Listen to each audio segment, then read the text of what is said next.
Welcome to Football Fandom UK. How's it going?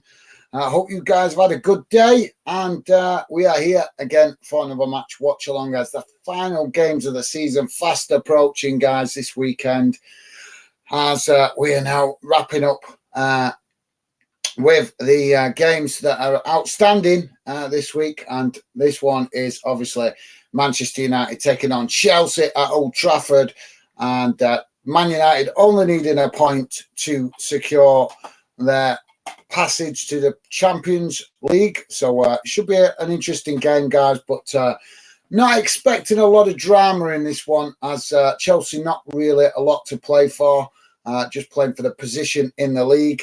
Not that even if the position, they can only increase their position in the league slightly. So hopefully it will be an entertaining game, though, guys. Hopefully Chelsea have wanting to at least put in a performance for their fans. So just bear with me a second, guys. I'm just going to share on the screen the team news, so you guys can see how the teams are lining up. United going with 4 at the back, 5 in midfield, 1 up front, and Chelsea going with a 4-3-3 formation. So it should be, with the way Chelsea lining up, if they play to the potential we know that they can, should be an end-to-end game, guys, but we'll have to wait and see, because Chelsea obviously have been very much off the boil this season. So let's quickly, just bear with me a second, guys, to quickly share with... there you go, you can see the team news. So Stevie, how's it going, mate? Stevie saying hi, guys. How's it going, Stevie? Always great to have you making yourself available in the background to keep the chat clean. Welcome to the show, mate. Great to have you with us, as always. And hope you've had a good day, mate. Hope you've had a good day. So, yeah, as we're just waiting for the teams to come out, guys, as I say, United going with that 4-5-1 formation, and it's Anthony Martial that appears to be getting the striker position in this one, guys.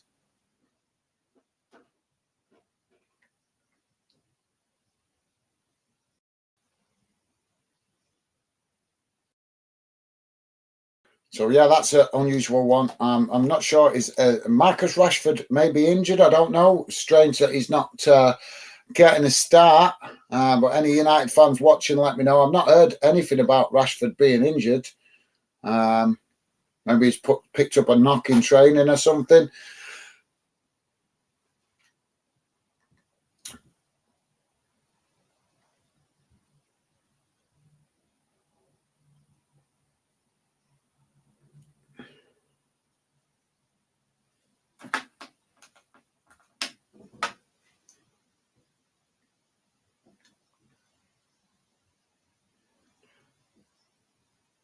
So we're just waiting for the teams to get us started, guys, as they're just lining up on the pitch now.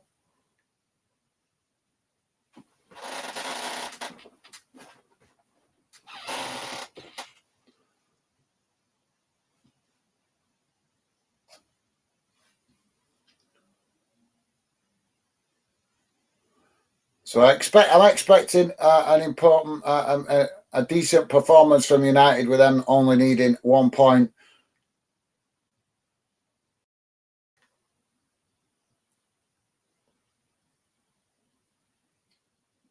So Martial has made 27 appearances this season, only 16 starts, though. I'd love to know your thoughts on his season this year, guys. It's no question he's a talented player, but he's just so unpredictable, whether he's going to turn up or whether he's going to just go through the motions. I would say, not the most reliable player for United. Like I say, seems to be fits and starts how he performs.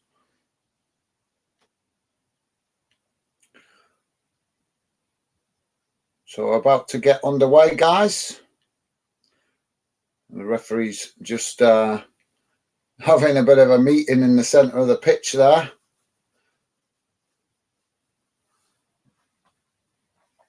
Full house by the looks of it at Old Trafford. Not many empty seats that I can see. And been a lot of debate about the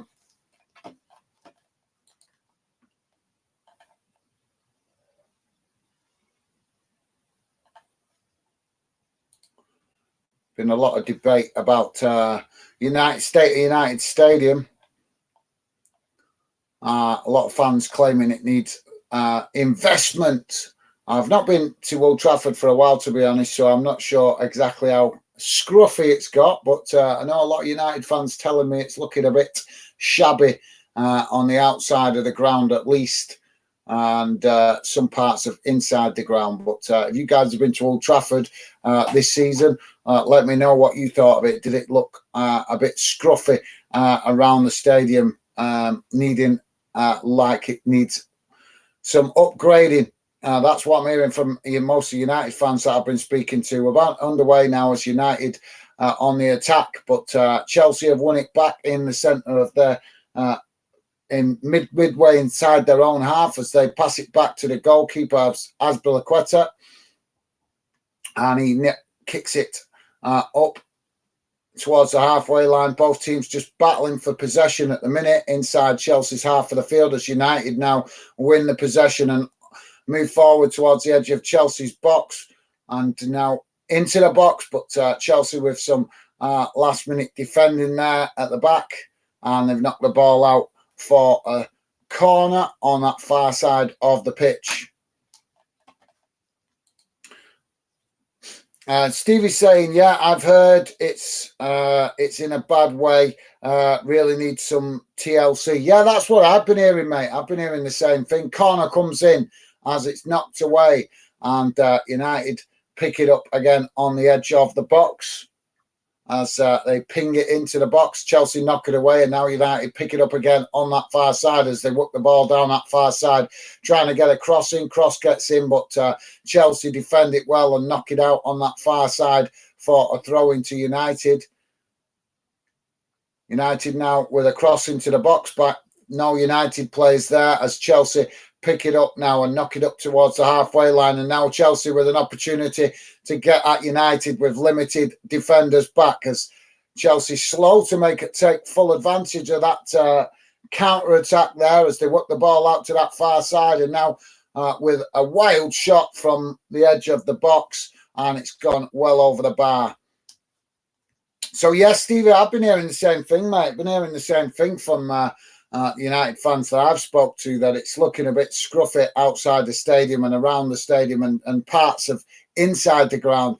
A lot of frustration coming from United fans with the fact that the Glazers don't appear to be spending any money on maintaining the stadium, which is a bit of a shock considering it's it's such a prestigious stadium and it's known worldwide, and it's apart from Wembley, it's the biggest stadium in the UK. So quite surprised that the Glazers wouldn't be spending at least some money to keep it looking reasonably tidy.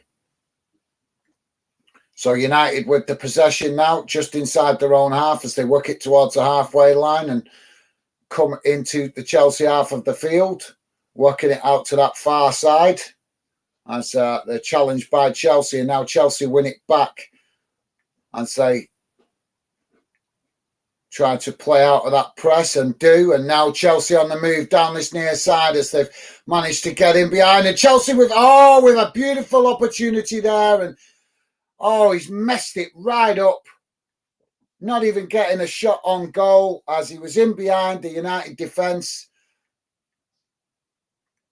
Or maybe the ball just came to him a bit quicker than he expected, although as he's running forward, he's directing his teammate to pass it to him and put it on a plate for him, which he pretty much did. And Mudryk is the one that's messed it up there with that opportunity. Now the ball back with De Gea as United build again from the back. So thanks for that, Stevie. Yeah, hearing the same thing, mate. Ryan Clark, welcome to the show, mate. How's it going? Welcome to Football Fan Den. Ryan saying 4-0 to Chelsea. Oh, well, that's a bold one, mate. That's a bold prediction. But good to have you with us as United now with a long ball forward in behind Chelsea's defence. Martial latching onto that, but unable to get it under control. And Chelsea managed to get back and clear that possession from Martial. He tried to take it on the side of his foot, but it just Well, he did take it on the side of his foot, but just didn't keep it under control well enough, and it fell right into the path of Chelsea's defenders, and they were able to clear the ball. But yeah, thanks for that, Ryan. Appreciate it. I think it's a bit of a bold prediction, mate, but yeah, fair enough. We'll have to see how it goes. 5 minutes in at the moment, guys, still 0-0, and we've got a free kick on this on the far side of the pitch for United. About midway inside the Chelsea half of the pitch, maybe a bit further back than midway, actually. But thanks for that, Ryan, and great to have you with us, mate. Joey is here. How's it going, Joey? Welcome to the show, mate. Cross into the box, and it's headed on, and it's in the back of the net. United have scored.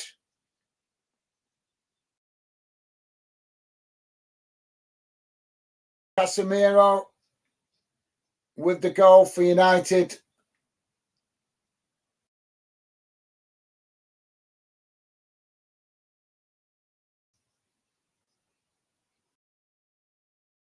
Chelsea not doing very well at these set pieces in the last few months.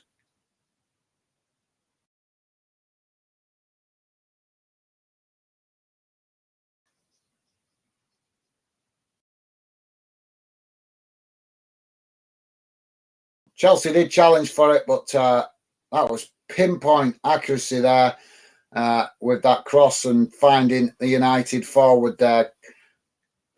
So yes, Joey, how's it going, mate? Joey saying, "Hi guys, hope you're doing well, mate." Yeah, I'm good. Thanks for asking, Joey. How are you doing, mate? Hope you're good. Hope you've had a good day. Just waiting for the VAR decision with this, but yes, I'm good, Joey. Just good. Thanks, mate. Obviously, just doing this final game before the Premier League wraps up this weekend, and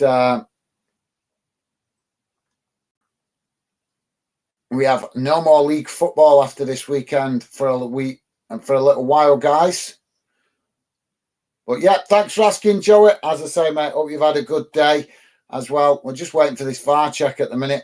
Ryan is saying, Gaz, how are you keeping after Barnsley beat your Bolton 1-0?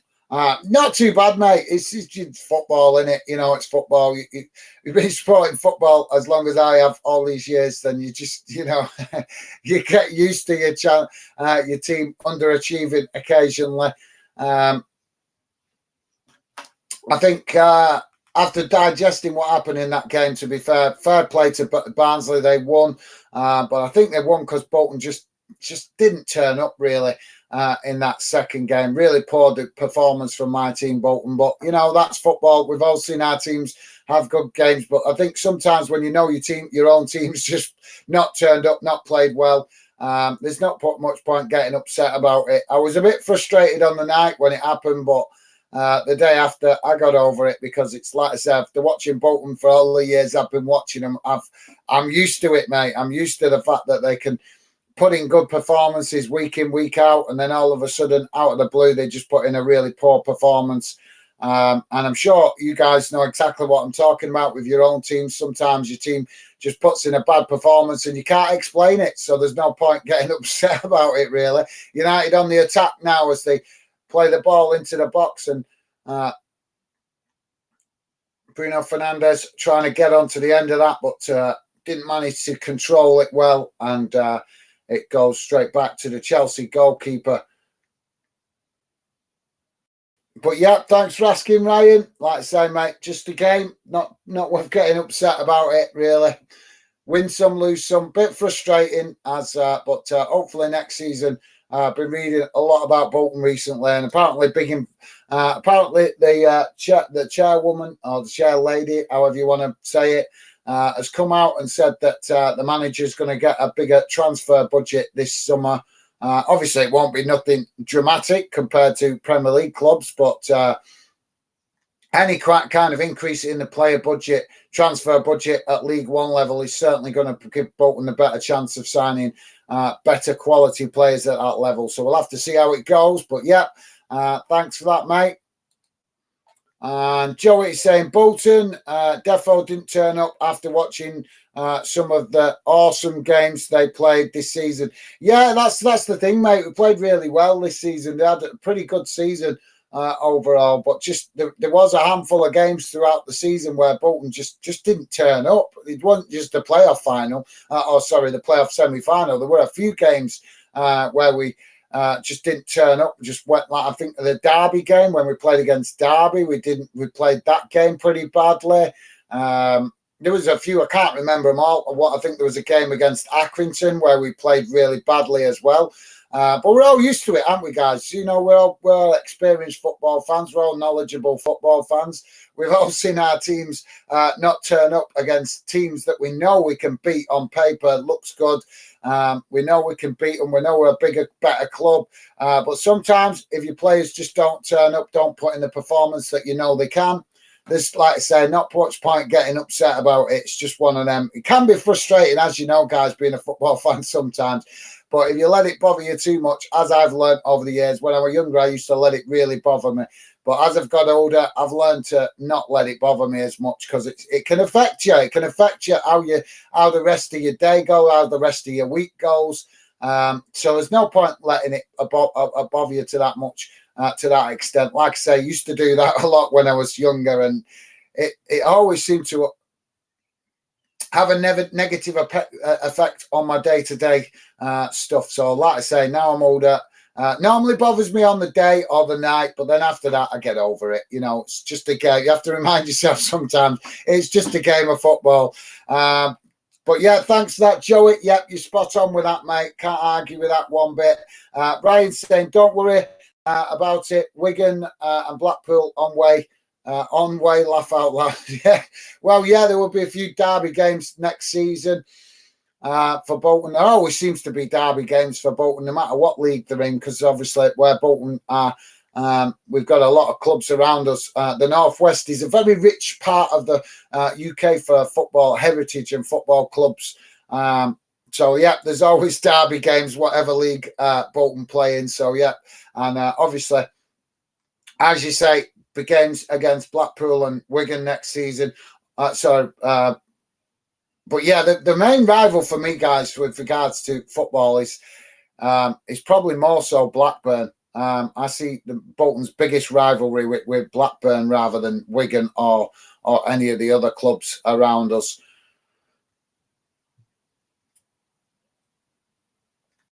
It still bugs me that Blackburn have won the Premier League and Bolton have got nowhere near it. Still bugs me after all these years. Longer time ago now that Blackburn won the Premier League, but they have won it. And credit to them for doing it. But it'd be nice to get Bolton back in the Premier League and at least achieve something. I think even if they can't win the Premier League, maybe get into the Europa League and try and win that. That would be awesome. But we'll have to see how things go. But like I say, good news coming out of Bolton at the minute with respect to the chair and the chair lady and the board saying that there's going to be a better transfer budget for the manager Ian Evatt next summer, or this summer, should I say. So that's good news for Bolton fans, and hopefully that will mean we can bring in a couple of quality players at that level. I don't know if you guys have been watching. There's been some quite surprising names being mentioned that are being released on free track and running out of contract this season. One name that sticks right in my head, and I'd love to know you guys' thoughts on it. Where do you think he'll end up? Is Rangers, Glasgow Rangers are releasing Ryan Kent. Apparently his contract's he's out of contract and they'll let him go. I'm big surprise to me that you'd have thought Rangers had at least tried to renew his contract and maybe get something for him, even if it was only £1 million or something like that, selling him to an English Championship club or something. Seems like a bit of a boneheaded decision to let a young talented player like that go, because let's be honest, guys, he's still quite young, and with the right club he could develop even more. But I think he just lost his mojo a bit this season with Rangers.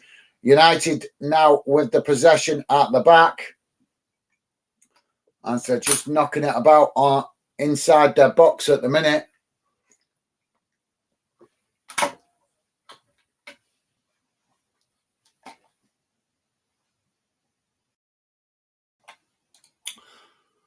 Joey's saying, I've heard Kent is a bit of a headache. I don't know about that, to be honest. I've not heard that myself, mate. I know I was reading the other day about he's made some statement about when he was at Liverpool's youth team, or saying he wasn't happy with Liverpool. But yeah, maybe that's why, mate. Maybe that's why. I know they're letting Morelos go. He's a bit of a bit of a difficult player. I think Rangers should have let him go well before now. Maybe that's the problem when you have a player like Morelos in the dressing room. You don't know whether he's affecting other players with their egos and their mentality as well. We've seen that happen at other clubs like United and Chelsea, where big egotistical players come in and they have a knock-on effect on other players. I think the one that comes to mind is Pogba at United. His ego was unbelievable, and you could see that he was having an effect on other players with their conduct, shall we say, and their attitude. I think Jesse Lingard was one of those players that was too influenced by Pogba. Hence why he's no longer at United. But yeah, thanks for that, Joey. I hadn't actually heard that, mate. So yeah, that's a good bit of insight.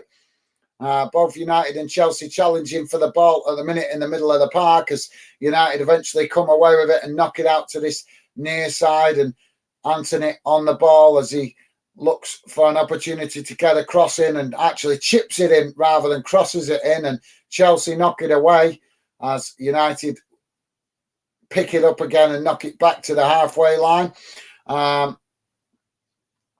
So thanks for that, Joey. Yeah, good bit of insight there, mate.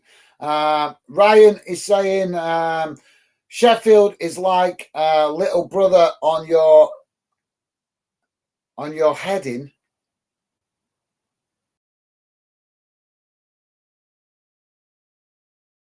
I don't understand that, Ryan.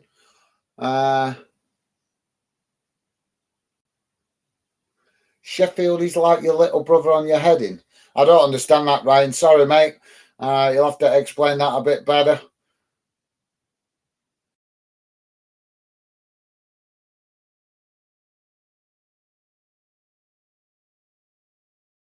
I don't get that. Sorry, mate. Don't get that one at all. At that. Sorry, mate. Nat, welcome to the show, mate. Nat saying, evening, Gaz. How's it going, mate? Welcome to the show. Great to have you with us. Hope you've had a good day, mate. And welcome to the show. I'm sure you're looking forward to the playoff final for you guys. And I think it's Monday, isn't it, for the League One playoff final? Yorkshire Derby. And yeah, gutted Bolton are out of it, but looking forward to that game though, because should be a good one. And with the way you guys performed in the semi-final, hopefully that's got your players fired up. Because I know that to be fair, from me, my point of view, I think disappointing to see you guys not go up automatically. I think you deserved it, but the players just messed it up towards the back end of the season. But great opportunity now in the final, and definitely going into it on paper, Sheffield Wednesday, the stronger of the two teams. But as we know, games are not won on paper, are they? So yeah. Definitely work to do, but welcome to the show, Nat. Thank you very much, and evening to you, mate. Hope you've had a good day. Great to have you with us. And Nat saying, evening, Joey. Nice one, mate. Top stuff. Awesome. And Joey showing that same respect as well. Nice one, Joey. Joey saying, hi, Nat. How are you doing? Top stuff, guys. Absolutely top stuff. Thank you. Loving the positivity. Nat saying, evening, Ryan. Nice one, Nat. Top man. Absolutely awesome. And Ryan is saying, hey up, Nat. Are you looking forward to Monday? I'm sure he is, Ryan. I'm sure he is, mate.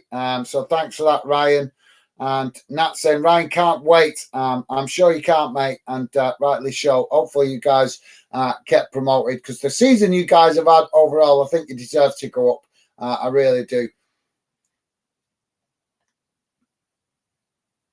So 19 minutes in, guys. At the minute, we've got a stoppage for Chelsea player just getting attention off the medical staff. And Ten Hag giving instructions to United players.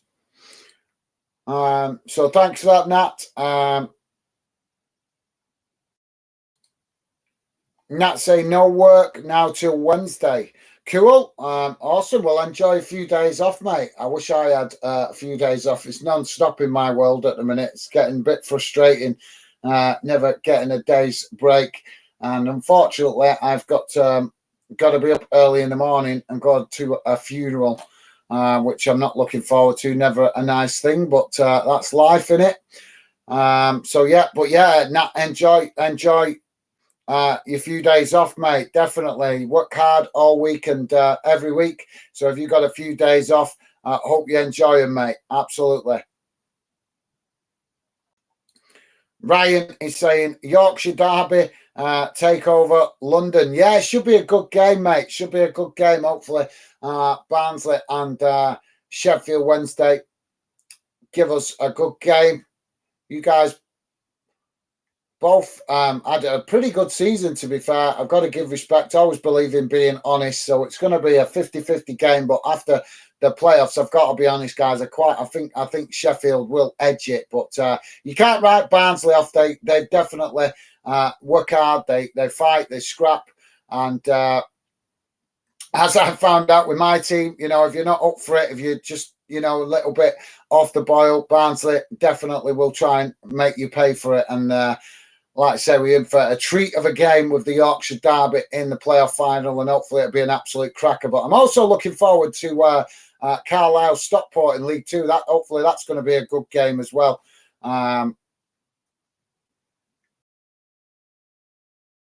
So Chelsea now with the possession just inside their own half of the field, close to the halfway line.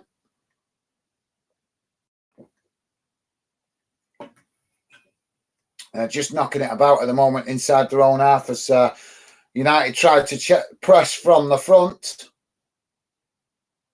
And now Chelsea play it forward into the United half as they now work it out to that far side of the pitch.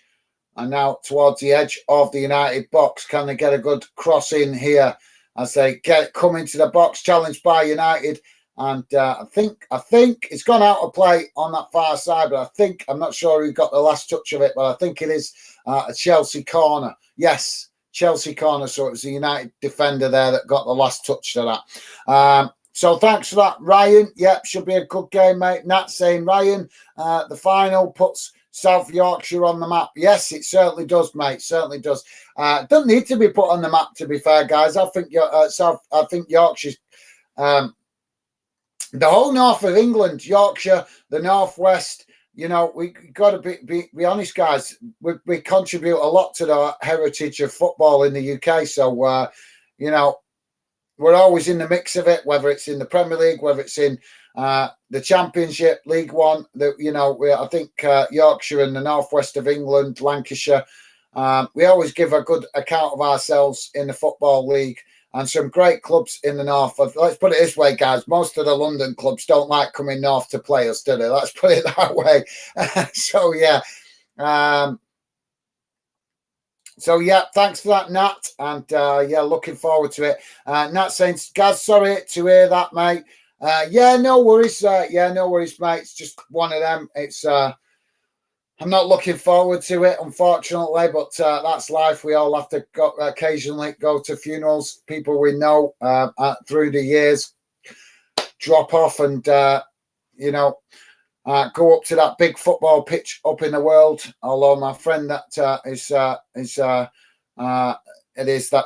tomorrow's funeral is for is not actually a football fan, but as a good friend I used to work with a lot when I was younger, and sad circumstances, but that's life, innit, guys? That's life. But thank you very much for that, Nat. Very nice of you to say, mate. Very nice of you to say. It's just playing on my mind a bit at the minute because whenever you go to a funeral, it's never a nice experience.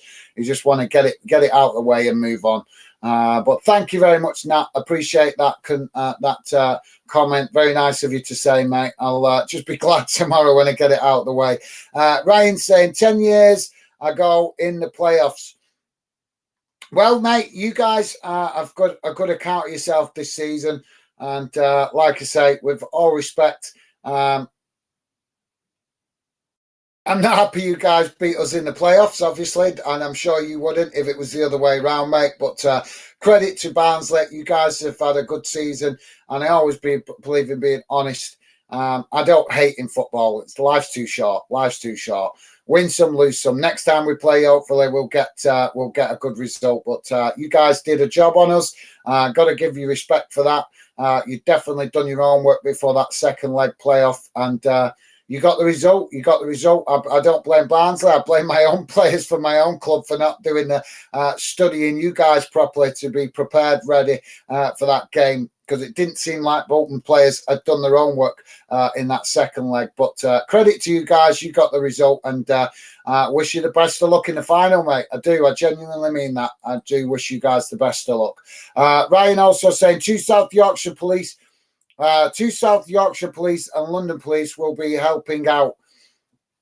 Yeah, mate, there'll be. I'm sure there'll be a lot of police at that game, with it being a Yorkshire derby. And we're about to see a substitution here, guys. Looks like Rashford's coming on as Anthony, the player, with an injury here. And it's always disappointing to see players going off with a serious injury, especially at this stage of the season, when players finally get a bit of time to themselves.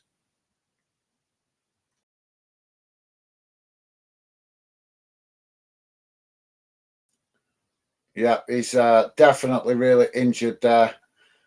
Oh, so disappointing to see. We don't want to see players picking up serious injuries for any club.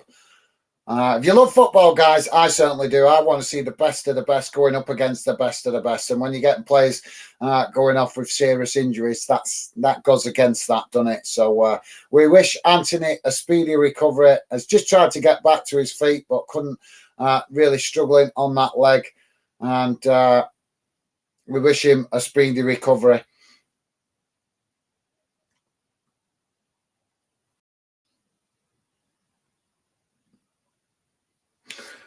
So, yeah, guys, what's your thoughts on that game then with the final? How do you think it's going to turn out? You got any injury concerns for your teams, Barnsley and Sheffield? Let me know, Nat and Ryan. Obviously, let me know, guys, any news on injuries for your teams going into that final. Hopefully, you guys have got a full squad to choose from for the playoff final, so we can have a really entertaining game.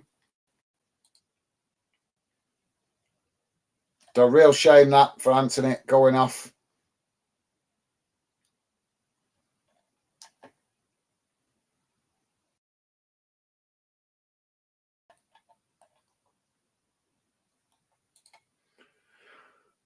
So we got the second leg tomorrow, guys, of the Scottish playoff semi-final in the Scottish Championship. United taking on Partick Thistle, and Partick Thistle already 3-0 up from the first leg. That semi-final tomorrow night, and then they play. Whoever wins it will play the final.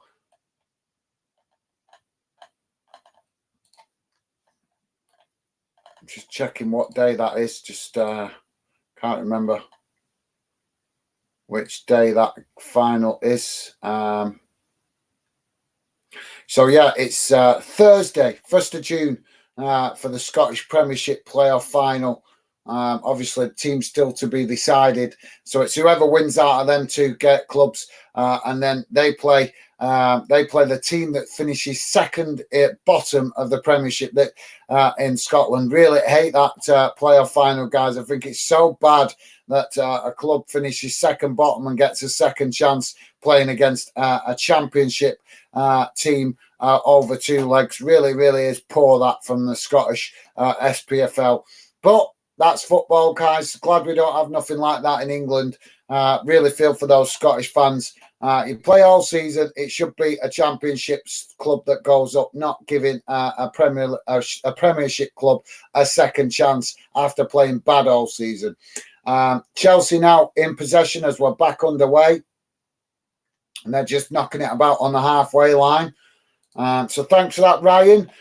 Stevie's saying, please hit the like button and follow. Nice one, Stevie. Yeah, guys, please do hit that like button. If you could, would be appreciated, and consider subscribing if you're new. Give us a chance, see if you like what the channel's about. Chelsea now on the attack as they come into the box on that far side of the pitch, but good defending from United doesn't give any space for Chelsea to work that cross into the box, but they work it back out to the edge of the box now and back out to that far side as a cross eventually does come in, and it's headed away and out for a throw-in on the far side about 15-20 yards from the corner flag. Chelsea now knock it back to the halfway line as Man United pressing well.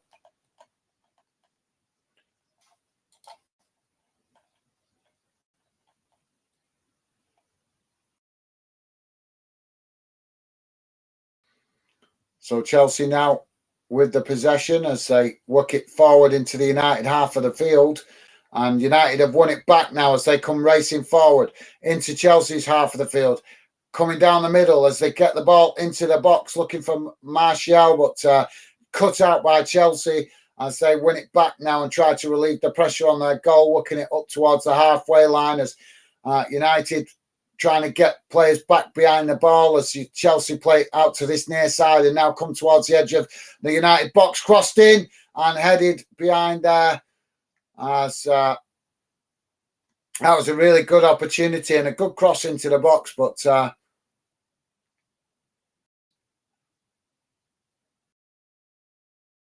Chelsea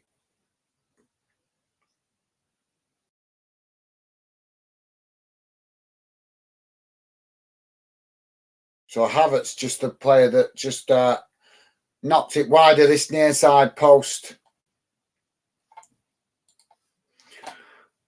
So nice one, Stevie. Yeah, guys, don't forget, please do hit that like button, would be appreciated. I don't mention it too much if I can help it, guys, so I just trust that you guys will hit that like button when you remember.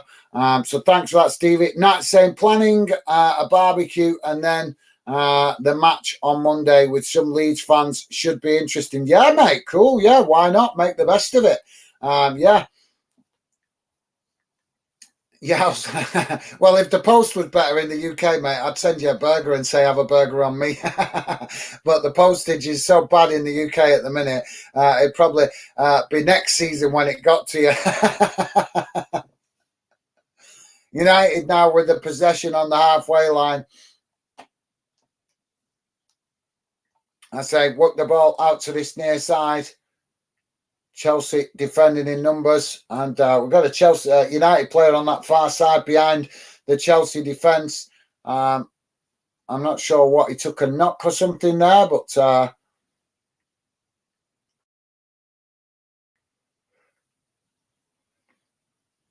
Bruno Fernandes. What did? Oh, there were nothing in that. There were nothing in that. I couldn't see no contact there. I couldn't see no contact with that. So yeah, Nat, hope you enjoy that, mate. Hope you enjoy that. Nat saying, hi Stevie, nice one, Nat, top man. Oh, sorry guys, I'm feeling a bit sneezy all of a sudden.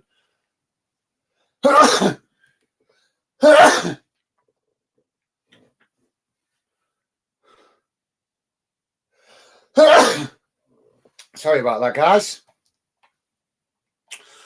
So yeah, nice one, Nat, top stuff, mate. Ryan is saying Barnsley all okay. Barnsley all players okay.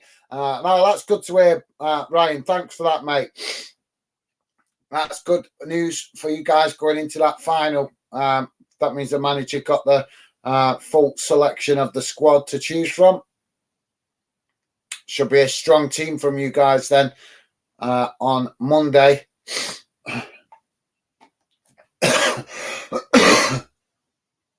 United now coming forward on that far side. As they come into the box now, get a shot off, but it's blocked off well by Chelsea as United pick it up again on the edge of the box. and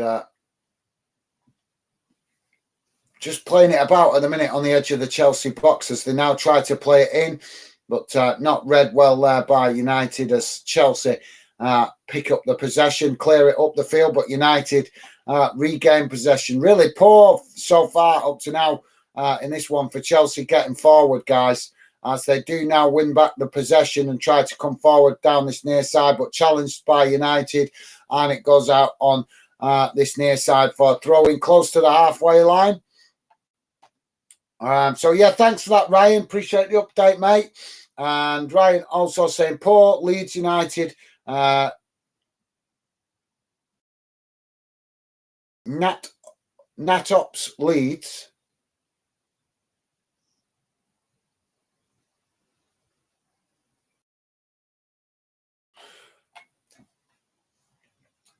I don't understand that last bit, Ryan, but yeah, I'm sure Leeds have still got a chance to get out of it. Last game of the season, mate, if I remember rightly. Just double checking, but I did. I'm sure they did. I'm sure it's still in with a shot. I know they need Everton to slip up, but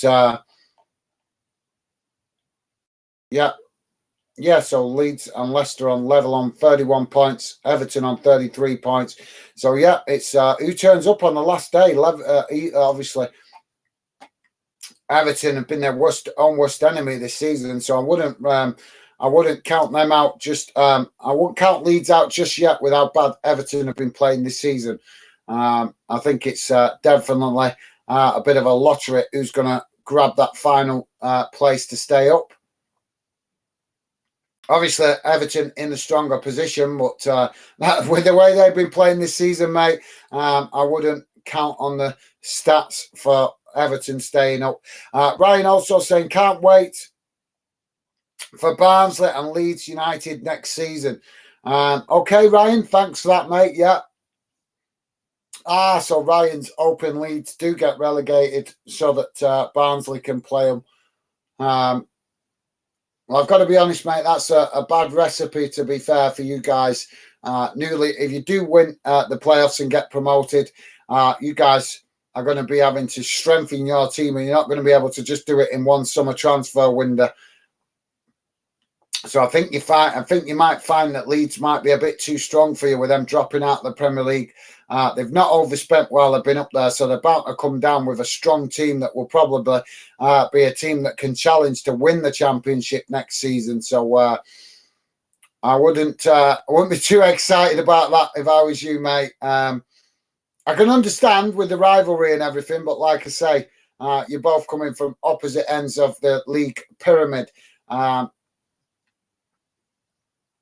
So Chelsea now playing it forward down the middle as they work it into the box, but Chelsea United just managing to win it back there, but clear it up and out the box, and Chelsea pick it up again now as they come forward inside the United half of the field. 38 minutes gone, guys. Still United 1, Chelsea 0. And shots so far, 3 apiece. Both teams have had 3 apiece. 1 on target for United, none on target for Chelsea. Touches in opposition box, United 8, Chelsea 11.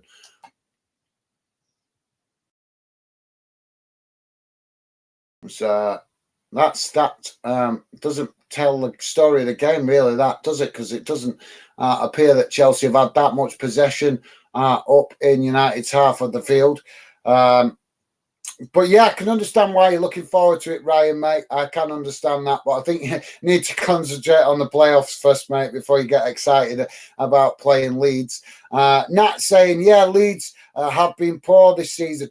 I don't know, mate. I don't know so much poor. I think they've tried to be too ambitious, if you ask me, with the way that they're playing. You know, they got to.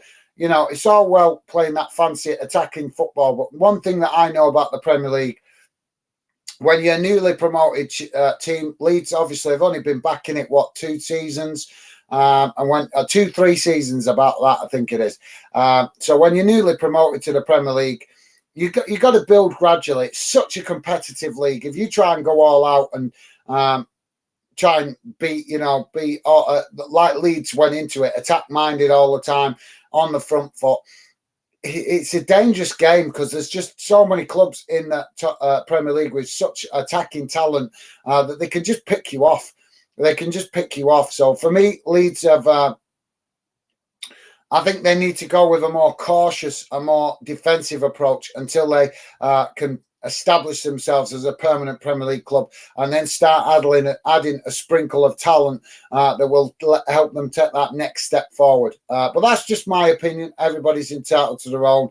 But I always think that Premier League, any club newly promoted to the Premier League, needs to go with a bit more of a defensive structure for the first 2 or 3 seasons, just to get themselves established, get some money in the bank, and then you can start doing some good transfer business, getting some quality players in that will add that extra bit of, you know what I mean, that bit of spice, that bit of quality that you need to create a real threat to the opposition. Chelsea now coming forward as they knock the ball out to that far side, looking to get a crossing. As the cross comes in and it's nodded away by United, but Chelsea pick it up bang on the edge of the box as they're just knocking it about now on the edge of the United box, working it back out to that far side. And they seem to feel they can have some joy out on that far side as they try to ping it into the box there. But it's won back by United as United try to relieve the pressure and play it out to that far side. But now Chelsea have won it back as they come charging forward towards the edge of the United box. But United defending that well, but Chelsea still in possession as they finally get the ball in behind, cut back, and now Chelsea with a shot, but it's blocked off by United's defence, and United now picking it up with Martial as he tries to help United get back on the move up the upper end of the field, but cut out by Chelsea as it goes out on this near side for a throw-in, and that's about 15 yards from the corner flag. Chelsea now take the throw-in quickly, and it's knocked out again for another throw-in. So fair enough, Nat. Yep, you're entitled to your opinion, mate. Stevie's saying, hi, Nat and Ryan. Oh, has it gone back to the top here?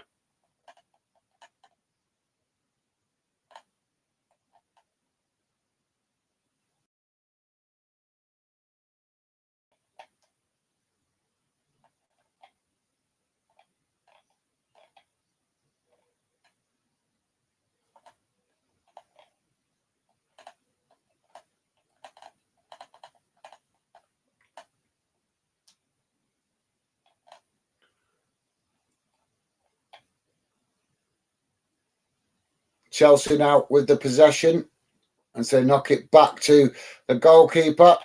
I'm not sure if that's from me off. I thought you'd already said hi to those guys, Stevie, but thanks for that, mate. Ryan said, hey up, Stevie, how are you doing?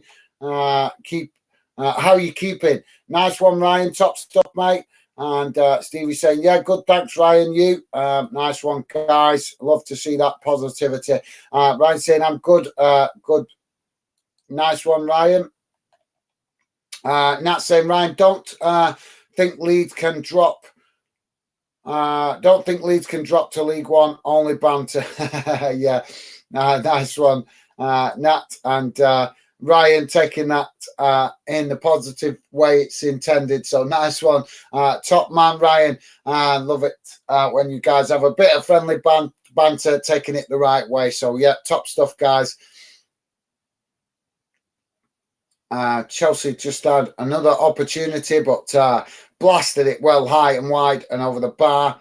So not really making the best of their opportunities in front of United's goal at the minute. They've had a few, but they've not gotten it. I don't think they've got one shot on target yet, guys. And we're coming up to halfway now, 44 minutes. So we've only got a minute plus stoppage time. Definitely a lot of work for Chelsea to do on the training ground over the summer, don't you say, guys? Their accuracy for scoring goals in this back half of the season has been really poor from a team that have, let's be honest, they've got a lot of talented players, but they're just not living up to their expectations, anywhere near the expectations this season. So we've got a stoppage now in the centre of the park in Chelsea's half of the field as the referee blows for a foul. So Chelsea take it short as they play it out to that far side. And now come forward as they race towards the edge of the United box and now played in behind us. Chelsea with a shot on. It's just wide of this near side post. That was a great opportunity there by Chelsea. 6 minutes added on, guys. We're bang on 45 minutes and got 6 minutes added on time at the end of this first half. But that was a really good opportunity there from Chelsea, and they've just squandered it. It was a good shot, but he was just trying to get it past De Gea, but it's just a little bit wide of the post. And as I say, gone behind for a goal kick to United. So nice one, Ryan, top man. And Milzard, how's it going, Milzard? Welcome to the show. Milzard saying, I think Wigan got Reece James' career started. Okay, mate. Yeah, I can't. I'm not.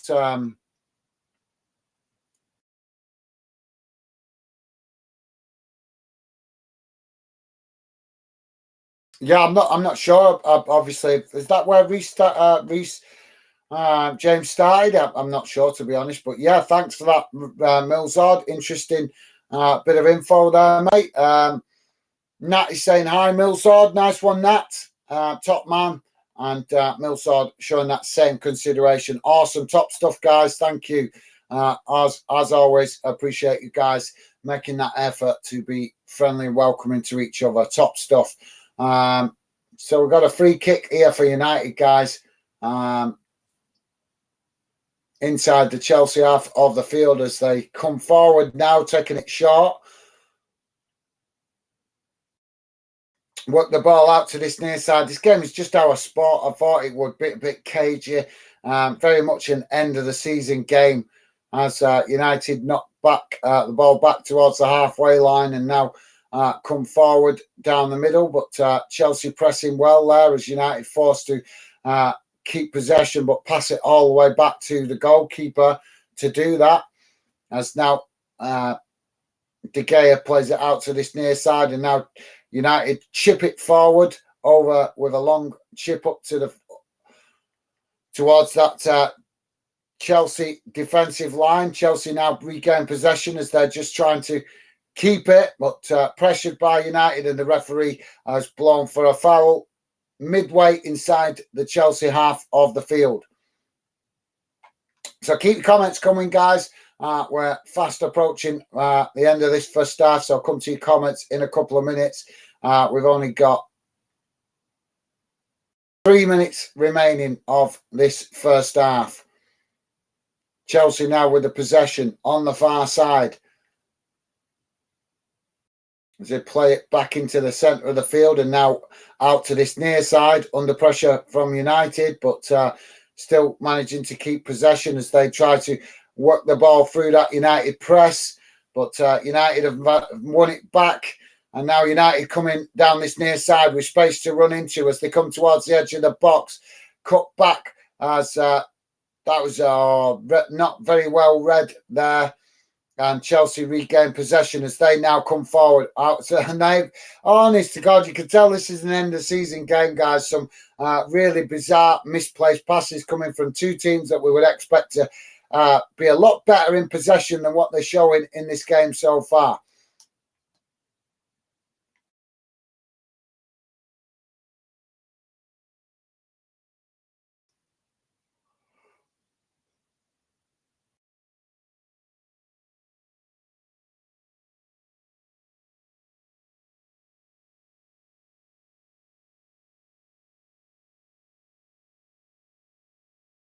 So throwing for United on the far side, inside their own half of the pitch. Thrown forward and Chelsea pick it up and knock it out on that far side for another throw in, bang on the halfway line this time for United. Right, Luke Shaw there trying to nick a few yards as he does. And United trying to play it down that far side under pressure from Chelsea with Martial on the ball. As Chelsea managed to, or almost managed to win it back, but United cut it back into the centre of the park now as Bruno looking for an opportunity to get a shot off, but doesn't. And now Chelsea United in behind, and they've scored. United have scored. Martial getting on the score sheet as that was played right across the face of goal, taking the goalkeeper out of the equation, and an easy tap in for Martial at that back post. And that gives United a 2-0 lead. Chelsea just too easy to whip up, to open up, aren't they? This in this back end of this season, they've been really bad.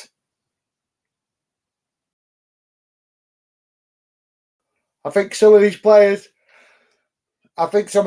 guys, might already be on holiday.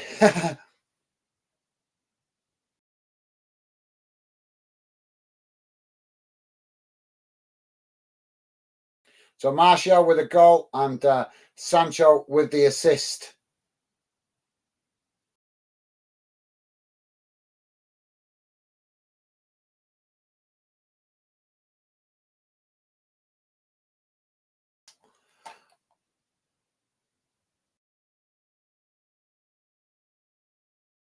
That's poor, isn't it? Only 6 goals for Martial this season, guys. Really poor.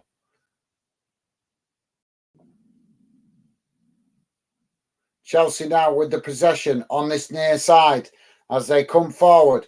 And yet again, really poor from Chelsea as they literally hand the gift of possession back to United. And now United trying to come forward down this near side, but Chelsea blocking that ball, and it deflects out for another throw-in. And we should have the half-time whistle any moment now, guys. United lose the possession, and there goes the half-time whistle. So not the best performance from Chelsea. United 2-0 up going into the break, and it's looking like this game's already decided, really. Chelsea just huffing and puffing. They've had a few spells going forward, a few opportunities, but they haven't even got a shot on target as of yet, guys. So not much hope for the Chelsea fans going into the second half of the game. Chelsea definitely need to work on their shot accuracy. So thanks for that, Milzard. And Ryan saying, "Hey up, Milzard, how is Wigan today? Are you missing League One?" I think just missing the football, mate. Just missing the football.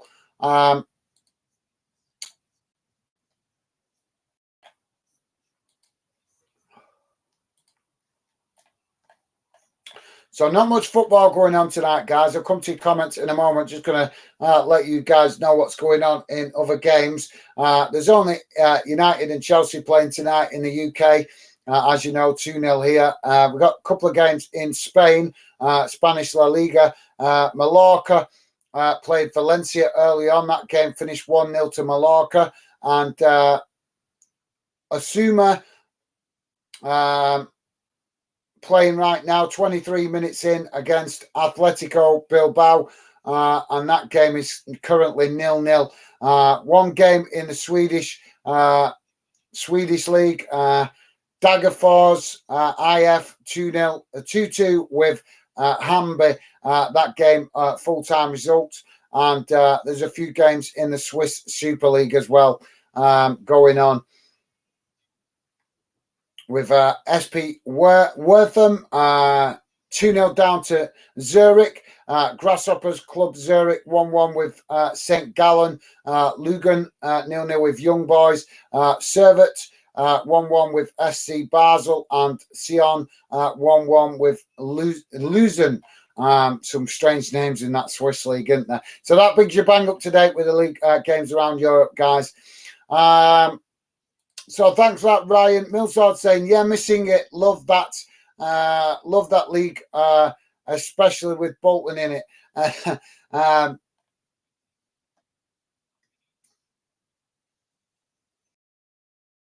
Fair enough, mate. Fair enough. I think you guys definitely looking forward to playing Bolton next season. Ryan is saying Bolton getting battered by Yorkshire boys.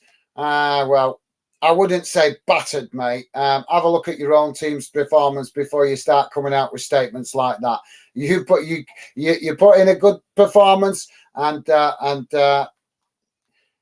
you beat us when we didn't play well, mate.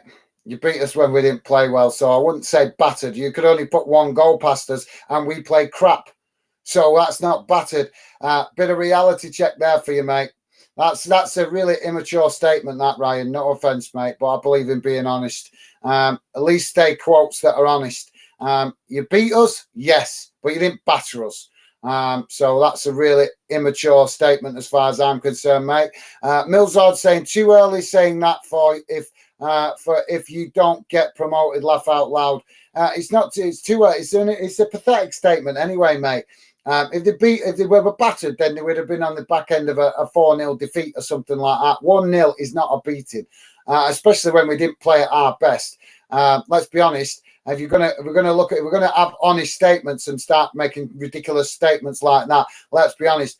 Barnsley didn't play great. They played the better of the two poor sides. That's the reality of that game. They were the better of two poor sides. If they'd have played like that against Sheffield, the way Sheffield played the night before, then it would have been Barnsley getting battered. Because as I'm honest enough to admit, my team was poor in the playoffs, very poor. And that's a Bolton fan saying it as it is. My team was poor. I suggest you take that. Take that finger and look at your own team, Ryan, because your team weren't exactly, playing a Premier League level really that night. But thanks for that, Millsard. Fair comment from you, mate. Millsard saying Reece James played his first professional match for Wigan on loan from Chelsea. Okay, mate. Thanks. Yeah, I vaguely remember that, I think, at the time, but it's just not fresh in the mind. But yeah, thanks for reminding us of that, Millsard. Some good players come out of the youth academies in the Northwest clubs, and hopefully that continues, mate. Nat saying, gonna head off as I am on the school run in the morning. No worries, Nat. Thank you very much for joining us, mate. It's been a pleasure having you involved. Always appreciated. No worries, mate. Take care and look after yourself. Hope you enjoyed the rest of your evening and look forward to seeing you again soon, Nat. Thank you, mate. Take care and safe journey tomorrow on the school run, mate. And thank you very much, Nat. Top man. Take care, mate. Millsard saying K bye. Nice one, Millsard, top man. And Stevie saying bye, Millsard. Nice one, Stevie, although I don't think it was Millsard that said he was leaving. It was Nat said he was going, but unless I'm missing a comment here, but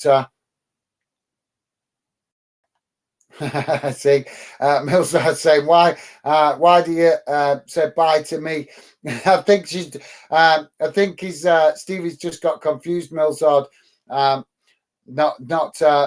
recognize. I think she's just got confused with the names, mate. Or he. Why am I saying she? He's got confused with the names. That's what I'm thinking of. The bloody already. I'm 2 steps ahead of me. I'm thinking of the bloody Women's World Cup. Me already. I've been studying that a lot the last few days. In preparation for the Women's World Cup. But yeah, I think he's just read the comment wrong, Millsard. Stevie saying can't see Chelsea coming back. Now, no, it's not looking good for Chelsea. They've been really poor, haven't they, Stevie, mate? But yeah. And Ryan saying, Stevie, Chelsea, another Millwall. No, I'm going to just ignore that comment. Stevie Allen saying, to be fair, to be honest, Ryan, I've not really watched much of Millwall this season. Stevie, I wouldn't even acknowledge the comment, mate. I'm getting the impression that Ryan's just out for a wind up or a bit of a banter tonight. But fair enough. Don't mind friendly banter, but keep it honest and realistic. If it's not sensible banter, I'm going to rip you for it, mate. I'm going to rip you for it all day long. I don't mind banter, but intelligent banter, not immature, childish banter with ridiculous statements. So, yeah, but thanks for that, Stevie. And Millsword saying, my dad supports Millwall. There's good things going on at Millwall at the minute. I think I've been reading, apparently they're planning to have a new stadium built. I've been reading about, or at least I was reading about it the other day. So, I don't know, maybe...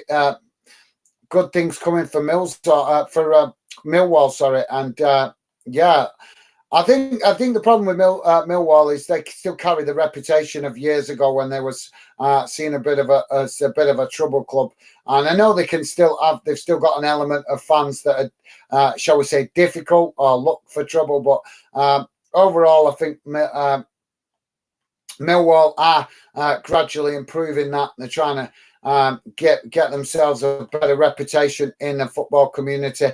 So yeah, I know why they've got a bad reputation. I remember it from when I was younger. But thanks for that, Millsord. Yeah, top man. Millsord saying Wigan's owners ask for another week to pay players instead of paying now. Oh, mate, that is. Do you know? Honest. Your owners are leading you guys into administration if we're not careful, mate. We really are.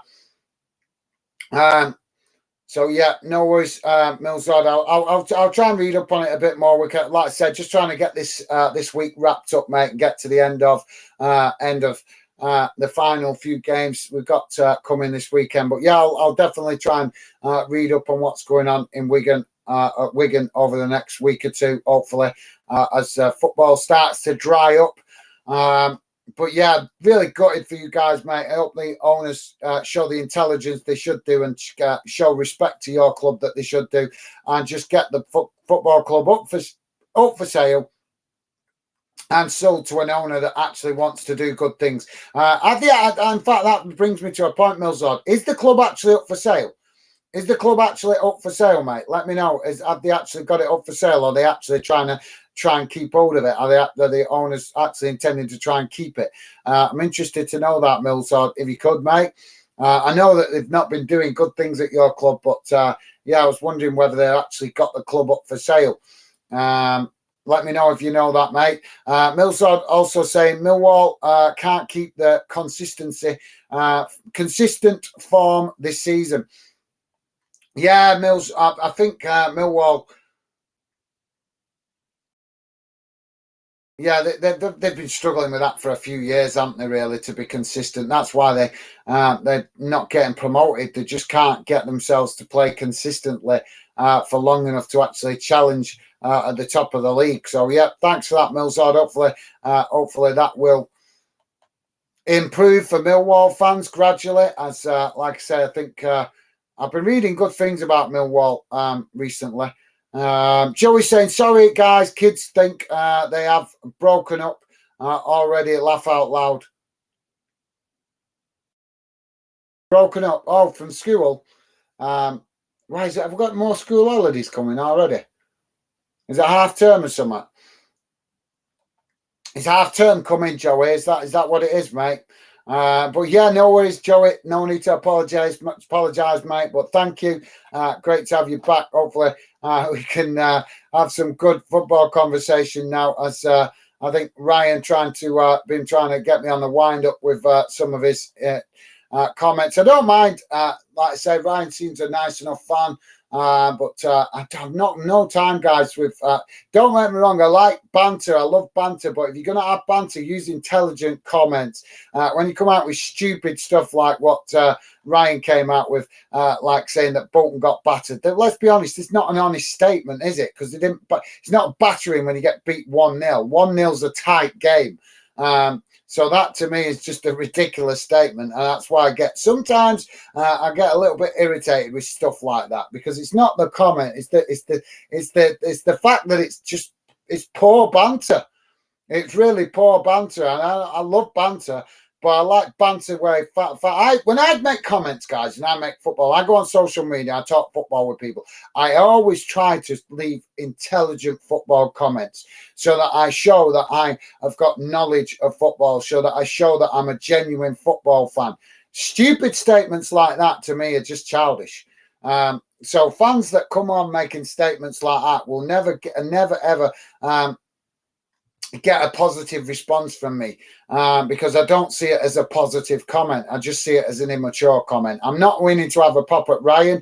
Ryan's obviously shown in spells when he's been on the channel that he's a decent football fan, made some good conversation. But sometimes, guys, like I say, if you're going to make bad comments like that, I'll just see it as immature. I want to enjoy football with you guys and enjoy proper intelligent football conversation. I want you guys to show me your football knowledge with intelligent comments, and bring on the banter, no problem. I love the banter, but with intelligent comments, not stupid statements like that. But yeah, thank you, Joey, as always. And most of you guys show that you've got make good comments and knowledgeable about football. I've heard some fantastic comments from quite a few of you guys over the last few months. Millsard's shown some top comments in the chat. Joey's shown plenty of top comments. We've had Minnie come in with some absolute cracking comments as well. The list goes on. Yeah, like I say, guys, I just wanted to explain that. I don't want to rant about it. I just want to explain. I want to enjoy top conversation with you guys, not stupid childish comments. But yeah, thank you, Millsard, laughing at that. Millsard saying not up for sale. So they haven't put it. Why, mate? Why they not? If they've not got good intention for the club and they're struggling to play players, why don't you just put the club up for sale? I think they're trying to cash in on Wigan. I think they're hoping that they can push you up the leagues and then cash in with sell the club to somebody that's got big ambitions. But that's a bad idea, really, isn't it? If they, if they got ambitions to maybe make money off Wigan by pushing them up the leagues, they've got to, as we know, guys, they've got to invest. They've got to put money into the club to help Wigan get up to the Premier League where they can invest. So, yeah. But yeah, that's really disappointing to hear that, Millsard. But thank you very much for sharing that with us, mate. Hopefully they might see sense soon and just realise that they haven't got the money for to keep to invest in Wigan and sell the club to owners that have got better intentions and have actually got some money to invest. Millsard saying half term next week. Okay, top man. Thank you, Millsard. Appreciate that, mate. I was asking because after half term it varies, doesn't it, depending on which part of the country you're in, whether when it starts and when it finishes. So yeah, that's why I was asking. But nice one, Millsard. Joey's saying they break up to Moz for a week. So you're going to have your hands full, Joey, mate. Keep you on your toes next week, mate. So I presume a few visits to the swimming baths and maybe ice skating or something like that. Joey's saying, think Barnsley was lucky Bolton didn't play well. No, Bolton didn't play well. And I think Barnsley, played the better of the two teams. But let's be honest, Barnsley didn't play great on that day either. So they won. They were, in my opinion, I don't want to be disrespectful to Barnsley. I want to be respectful. They won, and I don't want to take nothing away from them. But let's be honest, guys. After seeing the game before, the day before with Sheffield and Peterborough, the next game, which was Bolton and Barnsley, was a massive disappointment. It was so poor, that game. Both teams really didn't show their best. And let's be honest, Barnsley were just the better of the two bad teams on the night. I don't know whether it was nerves from both sets of players. I don't know, but But yeah, Barnsley, credit to them. They came out on top. I don't want to take nothing away from them. But like I say, Bolton didn't play well, and neither, if we're honest, guys, neither did Barnsley. They didn't play to their best either. But they got the goal that made the difference between the two teams, didn't they? Thanks for that, Joey. So we're back underway in the second half now as United getting forward there, and they've just wasted an opportunity as they managed to steal the ball back from Chelsea and got a shot off, but it was bounced off the bar and gone out of play. So yeah, thanks for that, Joey, and Millsard agreeing. Yeah, fair enough. Nice one, mate. I'm honest enough. My team were crap that day. I admit it. They played really bad, really crap. And I was more disappointed than you can imagine. But get over it. It's a game, innit? When your team don't play like the way that you expect them to, it's one of them, innit? Just take it on the chin and move on. Millsard saying when they came in, they said in next 5 years we will be in Premier League, but I'm still waiting. I think Millsard, mate, I think you're going to still be waiting under that ownership, mate. You guys have got, you're competitive. You've shown you've got top fans. Yeah, maybe not the biggest fan base in the football league, but you've got the fans that you have got are top fans, loyal fans. Want to get behind the team, want to see the team do well. But unfortunately, let's be honest, we've seen it last season. The owners let you guys down. That's the bottom line. You guys did everything. I was impressed with Wigan's fight to the end of the season. You guys fought like tooth and nail to try and stay up. Your players gave everything they could.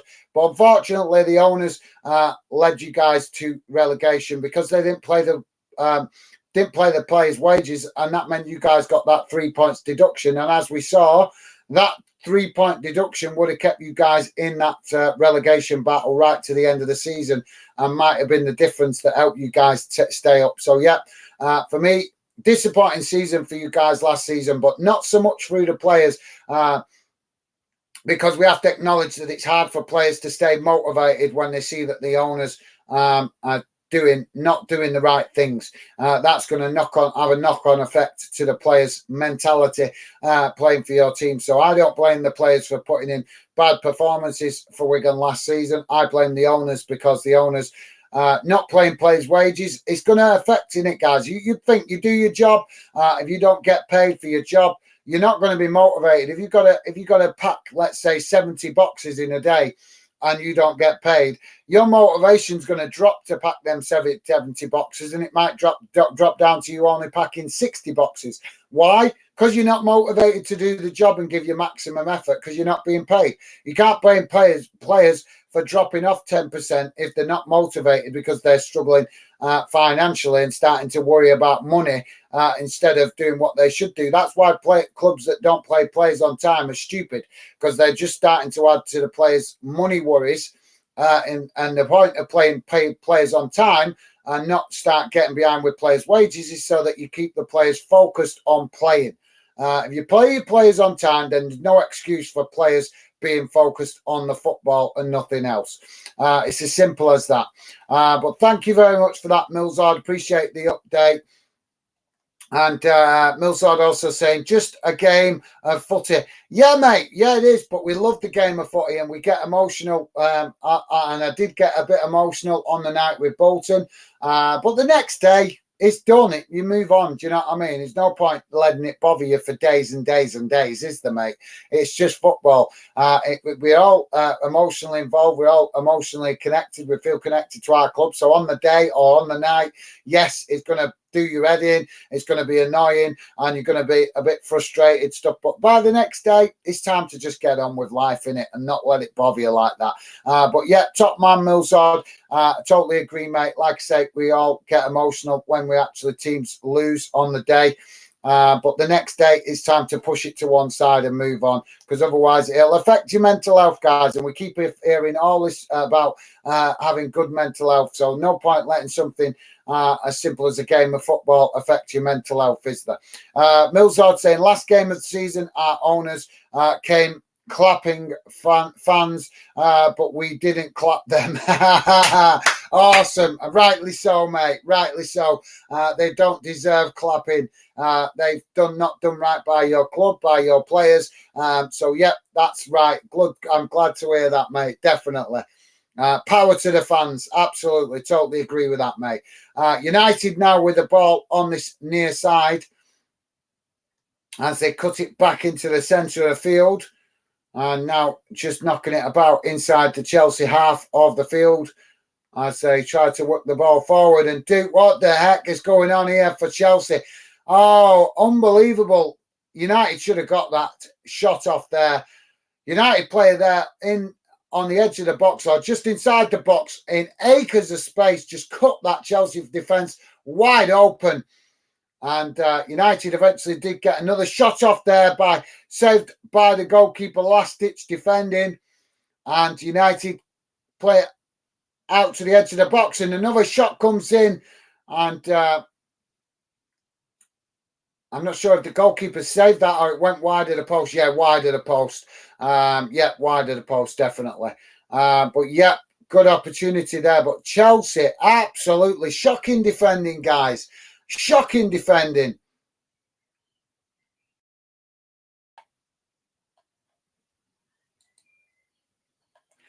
Joey saying, laugh out loud, Millsard. Don't blame you, mate. Yeah, absolutely well said, Joey. Yeah, definitely. Power to the fans. Fans definitely have the right to let owners know when they're not happy with what's going on behind the scenes, how the club's being run. So, yeah, well said, Joey. Totally agree. It's right for the Wigan fans to let the owners know. If anything, mate, you guys should have booed them to let them know that you're not happy with their ownership and the way they're doing things, not playing players on time. But yeah, I suppose not clapping them is also a protest as well.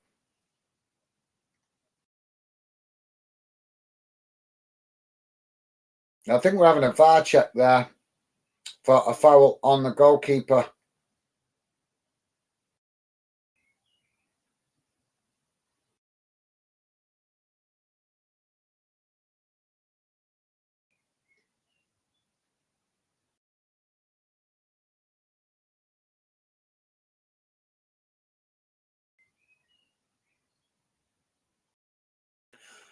Long ball up the field from the goalkeeper.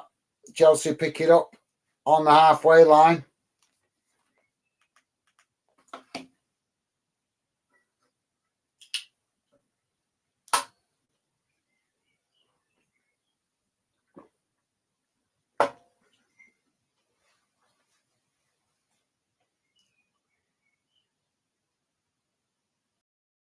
Right, so the referee stopped play here. I'm trying to work out for what. I think, I'm not sure if Rashford took a knock there. But we're back on the way with Chelsea in possession just inside their own half at the moment. This game's gone really cagey. Rich Pro Sports, welcome to the show, mate. How you doing? Hope you're having a good day, mate. Welcome. Great to have you with us. Rich Pro Sports saying, good evening, Gaz. Good evening, Rich Pro. Thanks, mate. How you doing? Rich Pro Sports saying, why do managers like Mr. Lampard get gigs like the Chelsea job? Right. Well, that's a good question, mate. Let's be honest. Mr. Lampard got the job this time because I think that just shows that the Chelsea owners don't know enough about football. So they've tried to play it safe, bringing in an ex-player because they didn't know what choice to make. They'd shown their lack of football knowledge by not having a replacement in mind when they sacked Potter. And they've gone desperate. They've thought that bringing in a Lampard, an ex-Chelsea player, would calm things down, settle the fans down, settle the team down, and it's backfired dramatically. I'm not happy with Chelsea actually giving Lampard the job because I think they're damaging his career.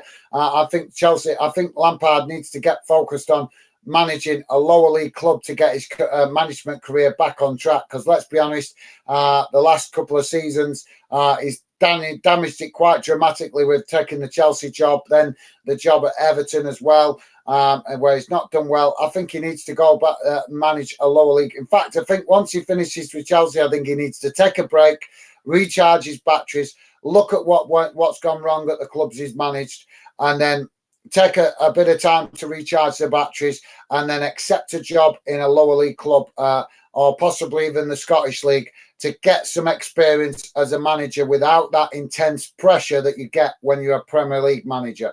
I think Chelsea had an absolute disgrace for giving him the job, because all they're doing is damaging his opportunities to be a manager. He's got a lot of learning to do. We can see that. If he's going to be a successful manager in future years, he's got a lot of learning to do. And I think that's why he needs to take a break, recharge his batteries, and have a look at what mistakes he's been making at these Premier League jobs. I don't blame Chelsea. I don't blame Lampard for taking the job, mate. I don't blame Lampard at all for taking the job. I think he took the job because he's Chelsea through and through. It's the same as Mikel Arteta at Arsenal. He was never going to refuse the job because he loves the club. I think if Patrick Vieira was offered the job at Arsenal, I say him again, I don't think he'd refuse it because he's Chelsea. He's Arsenal through and through. Do you know what I mean? When you ask ex-players to be managers that have got a connection with the club through their playing days, they feel a connection with the club. Then you're pulling on emotions and the heartstrings and stuff like that to fill the manager's job, rather than whether that person is actually the right person to do the job, qualified to do the job. So yeah, good question, Rich Bo Sports. But like I say, mate, I don't blame Lampard for taking the job. I blame the owners for that lack of football knowledge to not recognise that Lampard has made mistakes in his early career and needs a break, needs Premier League clubs to stop coming knocking on his door, asking him to do jobs that he's not capable of at the minute. We've seen that. So yeah, thanks for that, Rich Bo Sports. Hope that answers your question from my point of view anyway, mate. Chelsea now with an opportunity as the ball comes into the box, shot comes off, deflects away, and then Chelsea with another shot, and it's taken a deflection, but De Gea manages to save that and relieve the pressure on the United goal. Good double save there from De Gea, and credit to him for staying switched on after the first save. Millsard saying, against Blackburn, we got a fine for booing our owner. You got a fine? What do you got to mean? What, off the EFL? I didn't hear about that at the time, mate. But yeah, if that is the case, you know what? Honest, the FA are becoming a real dictatorship, aren't they? They really are an absolute disgrace. I'm gonna. Yeah, I didn't know that, mate. I'll see. I can't make no promises, but I'll see if I can find anything out about that. Or maybe you could send me on social media details of it. Millsard saying for inappropriate behaviour. Well, I'd have to watch that game to see how inappropriate it was. But yeah, I think the Football Association are becoming an absolute disgrace. Well, that's a debate for another day.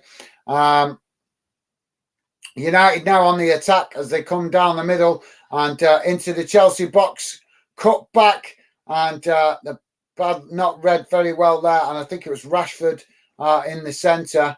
And Chelsea win the ball back as they now come forward down this near side, with the game suddenly opening up with space at either end of the pitch. Chelsea now coming into the United box from this near side, claims for a foul, referee blows it away, and now United come forward as they work the ball back up towards the halfway line and try to come forward into the Chelsea half of the field as they do, challenged by Chelsea on that far side as they win it back now and pass it back to the goalkeeper. Rich Bo Sports saying, just how bad was that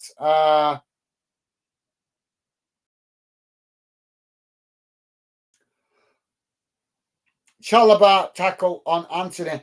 I heard it was a very nasty one. The FA Cup is on June the 3rd. Well, actually, they didn't show us a replay of it, mate, so I didn't see the full view of it, if you like. All or I missed the replay because I was talking to you guys. But yeah, I only seen it in the finger and only caught part of the actual challenge. It didn't look good, mate. Let's say that. It didn't look good. And we wish Anthony the best. But I'd like to be sure, I'd like to, like I say, it's hard to judge it on the heat of the game. I'd rather see a replay to see how bad it was. I don't want to say it was intentional or anything like that. When, like I say, when it's in the heat of the game, which is where I saw it, it's difficult to say whether it was intentional, maliciously minded. I don't know, mate. But yeah, I'm sure. Hopefully, I'll see it on the highlights later, maybe slowed down so you could see just what the intent of the player was. But thanks for that, Rich Bowen. Yet looking forward to the FA Cup final. Millsard saying Lampard should go back to Derby. I don't know about that, mate. I don't think managers going back to clubs is necessarily a good thing, but I definitely agree he should move to a lower league club, get back on track where there's less pressure. I don't know, any club with a decent sized fan base. Is a London lad, mate? Why not Millwall or possibly even Gillingham, a club like that? You know, it doesn't matter what league they're in. I think it's just Lampard needs to go and manage a club where there's less pressure, less scrutiny, so to speak. Chelsea now coming forward with the ball knocked out to that far side, just keeping it in as United win it back now deep inside their own half and now try to play forward as they do come forward down that far side, racing into the Chelsea half of the field. As they now come forward towards the edge of the Chelsea box, got in behind with Martial, but sent that ball a little bit too far wide in the box.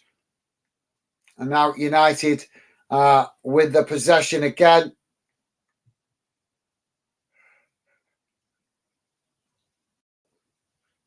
As they eventually work it out to this near side with Rashford on the ball. He chips it in, but Chelsea cut it out, and now Chelsea try to relieve the pressure on their defence as they kick the ball long out to this near side, and it's gone out for a throw-in. But yeah, thanks for that, Millsard. Yeah, I think good idea with him going and managing a lower league club. I'm not sure going back to Derby would be a great idea, though, mate. But fair enough. Yep, you're entitled to your opinion. Just my personal opinion, though, mate. I don't think it always works out the great when managers go back to a club for a second spell. But yeah, I think you're right in your attention, meaning he should go back to lower league level. So double substitution here for Chelsea as it's Pulisic coming on.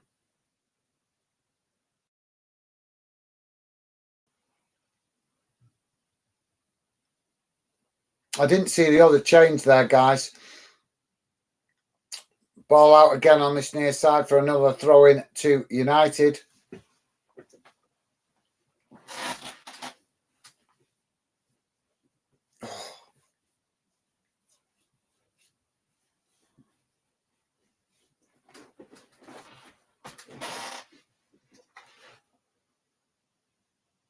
So United with the possession as they work the ball out to that far side now and coming forward. We're not seeing an awful lot from Chelsea getting possession forward at the moment, but they've managed to win it back now on the edge of the box, pass it back to the goalkeeper. Goalkeeper knocks it out to that far side as, Chelsea have knocked it out. This is so poor from Chelsea, this.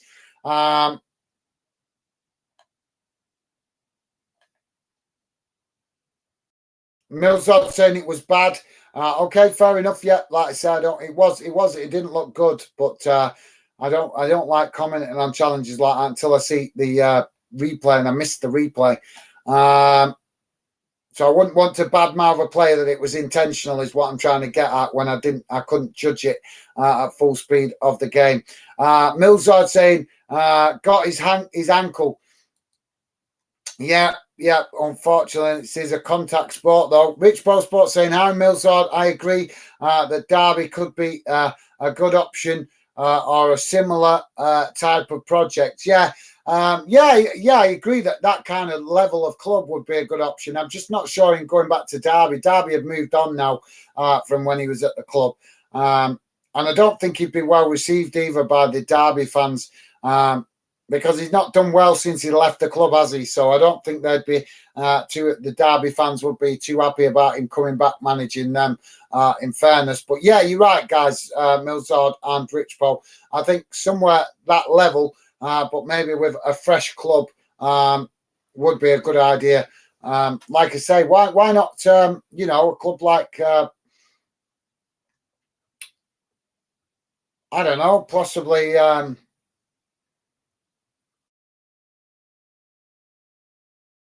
Well, you never know. If Leicester go down, he could go and manage Leicester, couldn't he? If Leicester go down, maybe that's an option because they are a club that he could possibly do well with in the Championship.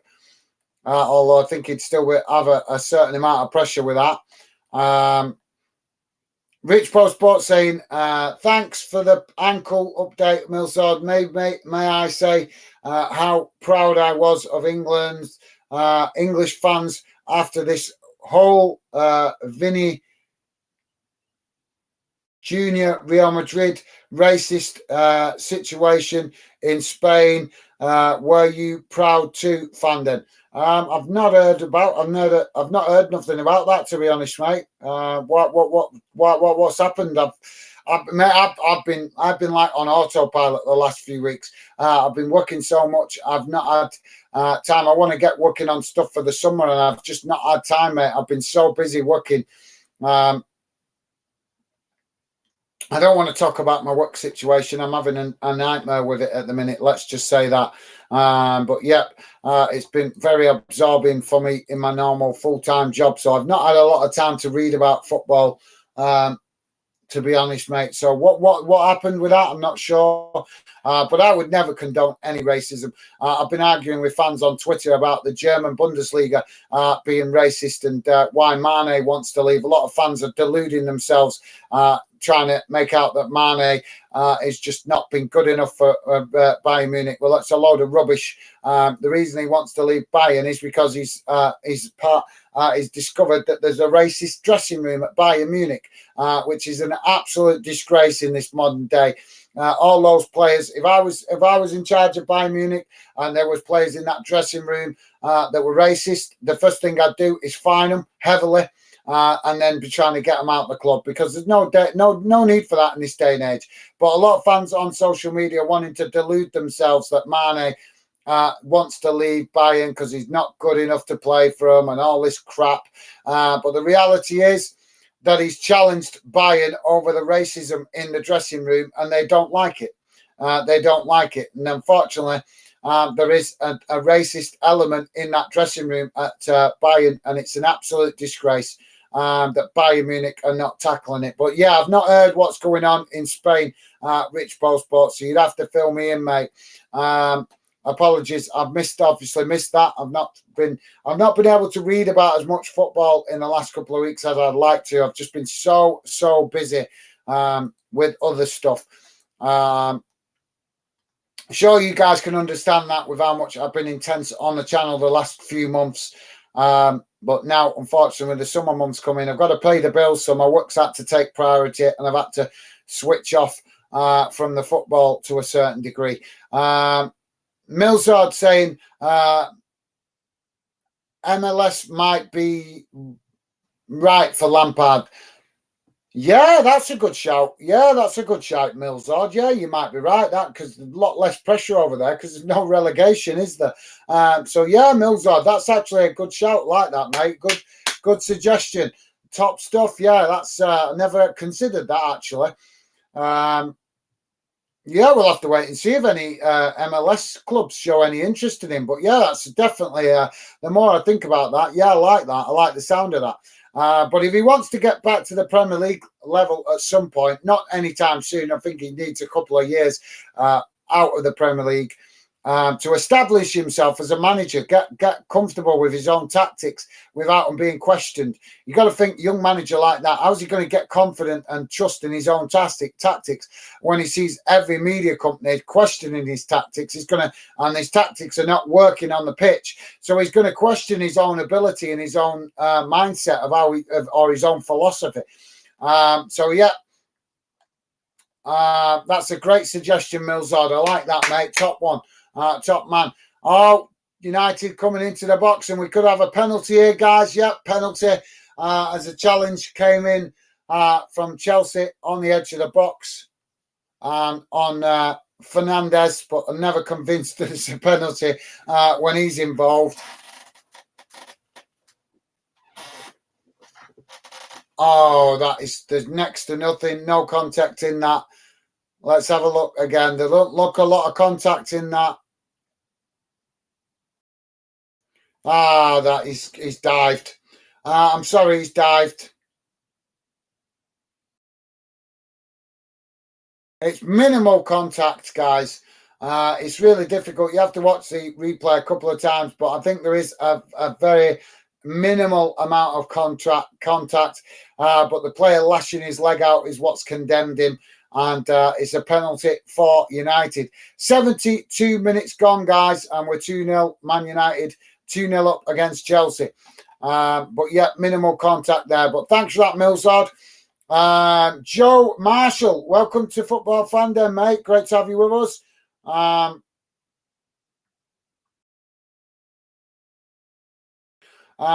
Joe Marshall saying Derby too big for Frankie boy.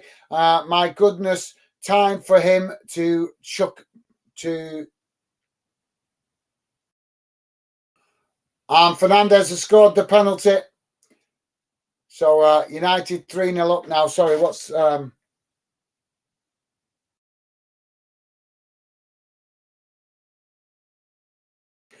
for him to chuck it, I think that says.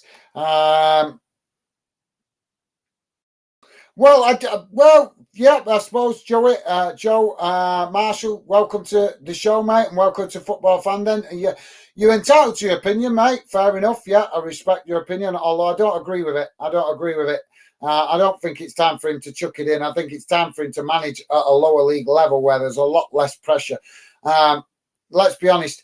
He's like, at the minute, Lampard must be like a player that's like at the bottom run of confidence, questioning every decision he makes, questioning the press are questioning, the players are questioning, the fans are questioning him. So he's going to be questioning himself.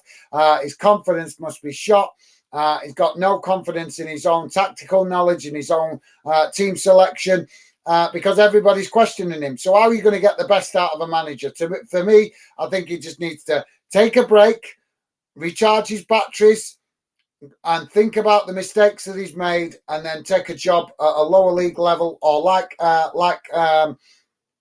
Milzard said, an MLS job, a job with a lot less pressure. But I definitely think he needs to take a break to recharge the batteries and study what mistakes he's made, to work out whether he was right to question his own tactics or whether that was just media hype.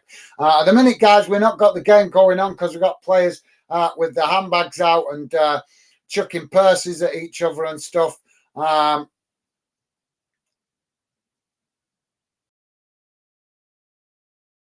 don't know how that came about, because the United players just seem to be celebrating the goal from the penalty. And then, right, now we're seeing the replay.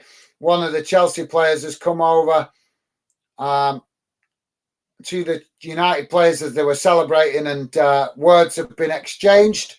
And then we end up with handbags. So Tyrell has been booked for United. Yellow card for him. 75 minutes gone, guys. United 3, Chelsea 0. And if you're just joining us, guys, please do hit that like button. It would be appreciated. So, yeah, thanks for that, Joe Marsh. Like I say, mate, you're entitled to your opinion. I'm not sure that I agree that Frank should chuck it in, though.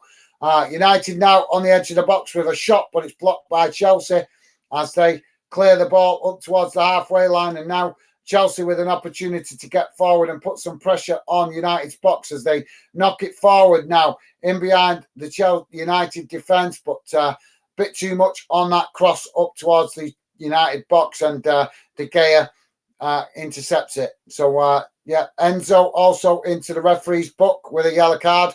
The United build again from the back. So, yeah, thanks for that, Joe Marsh. And I'm not sure if we've seen you on the channel before, but welcome to Football Fan Den UK. Joey is also saying someone needs to tell Phil Neville there's less pressure in MLS. He seems stressed. Well,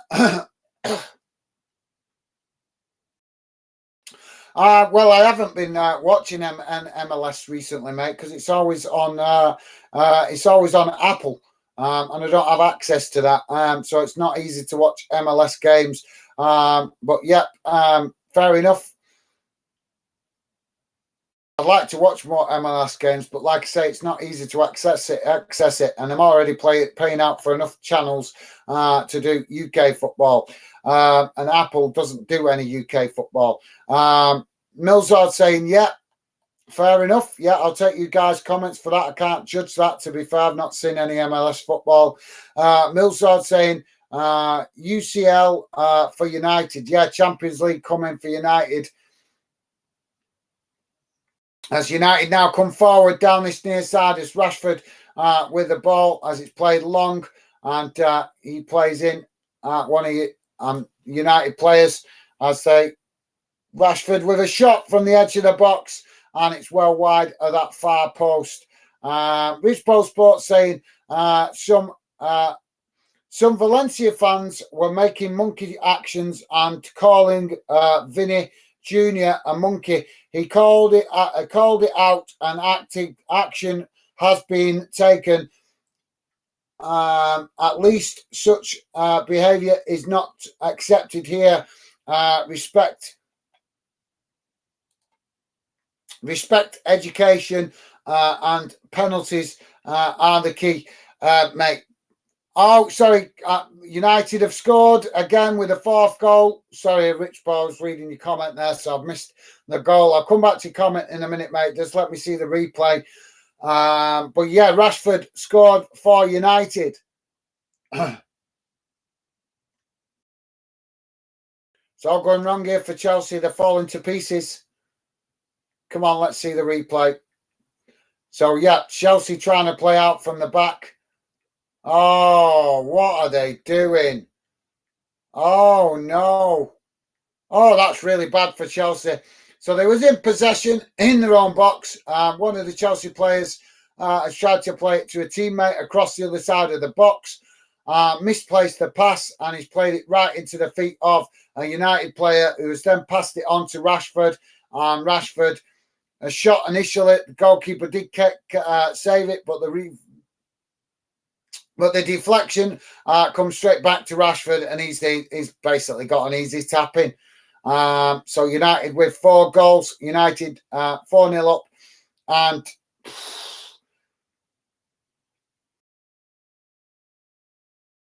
I don't think you can blame Lampard for this. At the end of the day, the players are on the pitch. They know they've been playing badly. They know they need to put a performance in for the fans. And it looked like most of them were on their summer holidays, to be honest, with their desire. And the amount of mistakes they're making is shameful from what we know is talented players in this Chelsea dressing room. Chelsea now coming into the box as they try to work through that United defence. And now ball out to that far side for Chelsea as they cross the ball right across the face of goal, but unable to get onto it as it comes out to this near side. Azpilicueta picks it up and passes it back to a teammate as Chelsea trying to keep the pressure on, trying to find a consolation goal here, but not doing a very good job of it as another cross comes into the box, headed by the Chelsea player and fouled the goalkeeper. And now we've got more handbags in the United boxes. It was Pulisic challenging the goalkeeper, and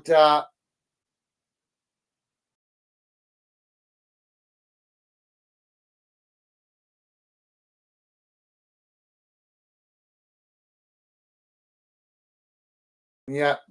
Put your handbags away. Honest.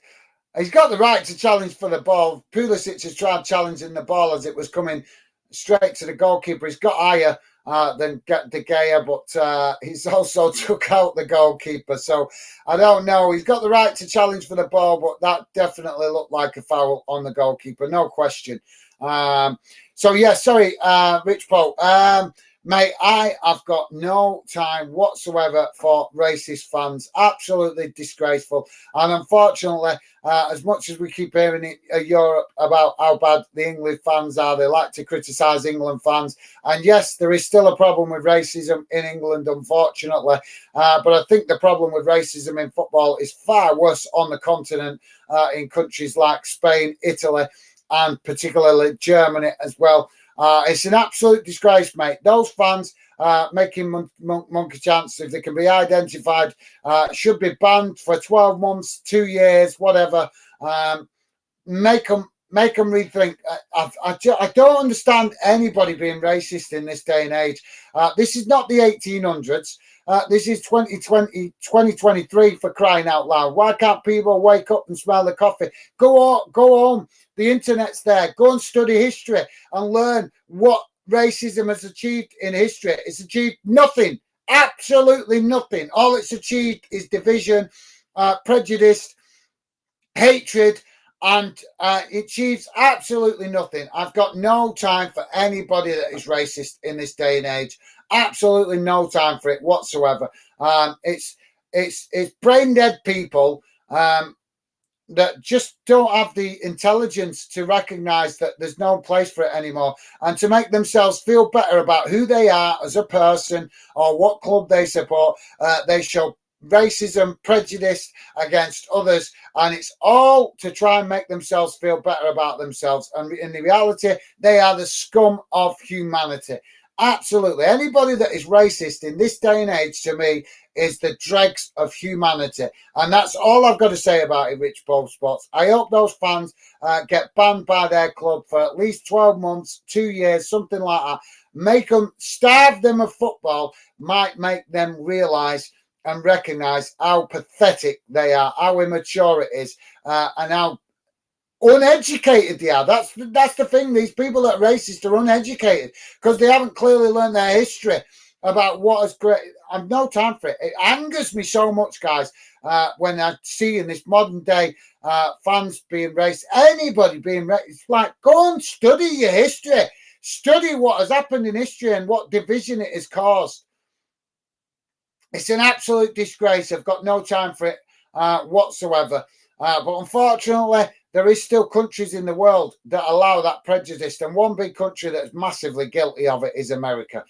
They can try all they like to talk a load of rubbish about being equal and, everybody's welcome and it's the land of opportunity for everybody. But unfortunately, there's still massive issues with racism in America.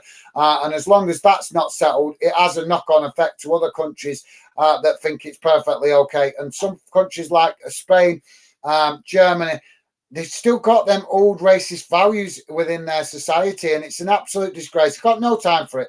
But yeah, sorry, I'm not going to rant on about that. But yeah, thanks for that, Rich Paul. Appreciate the update, mate. But no, mate, I've got no time. Ban the fans. Simple. Any fans being racist, ban them. 2 years. 2 years ban will make them relook at their behaviour and their conduct. And it might actually make them study some history to realise how pathetic they are. Milzard is saying Liverpool might do good in Europa League. Yeah, I think they will, mate. I think Liverpool, one thing I've got to say for Liverpool is whether they're in the Champions League or Europa League, they always seem to take both competitions seriously and recognise that it's an opportunity to win a trophy. So, yeah, well said, Milzard. I think they'll have a good shout. United with a single sub. Bruno Fernandes coming off. Scott McTominay coming on for United. Milzard saying, get Lampard in Wigan, John. Yeah, maybe. It might, that could work, mate, actually, couldn't it? he can't do any worse, can he, than what's been going on? Although I think Lampard would be coming out and speaking to the press and speak up that it's not right to not be playing players. But yeah, thanks, Milzard. Yeah, that's an interesting suggestion, mate. Joey's saying, fair enough, Gaz. I don't mean to kick Lampard when he's down. He's just not proven himself as a manager yet. Maybe one day he will. Yeah, no, that's fair enough.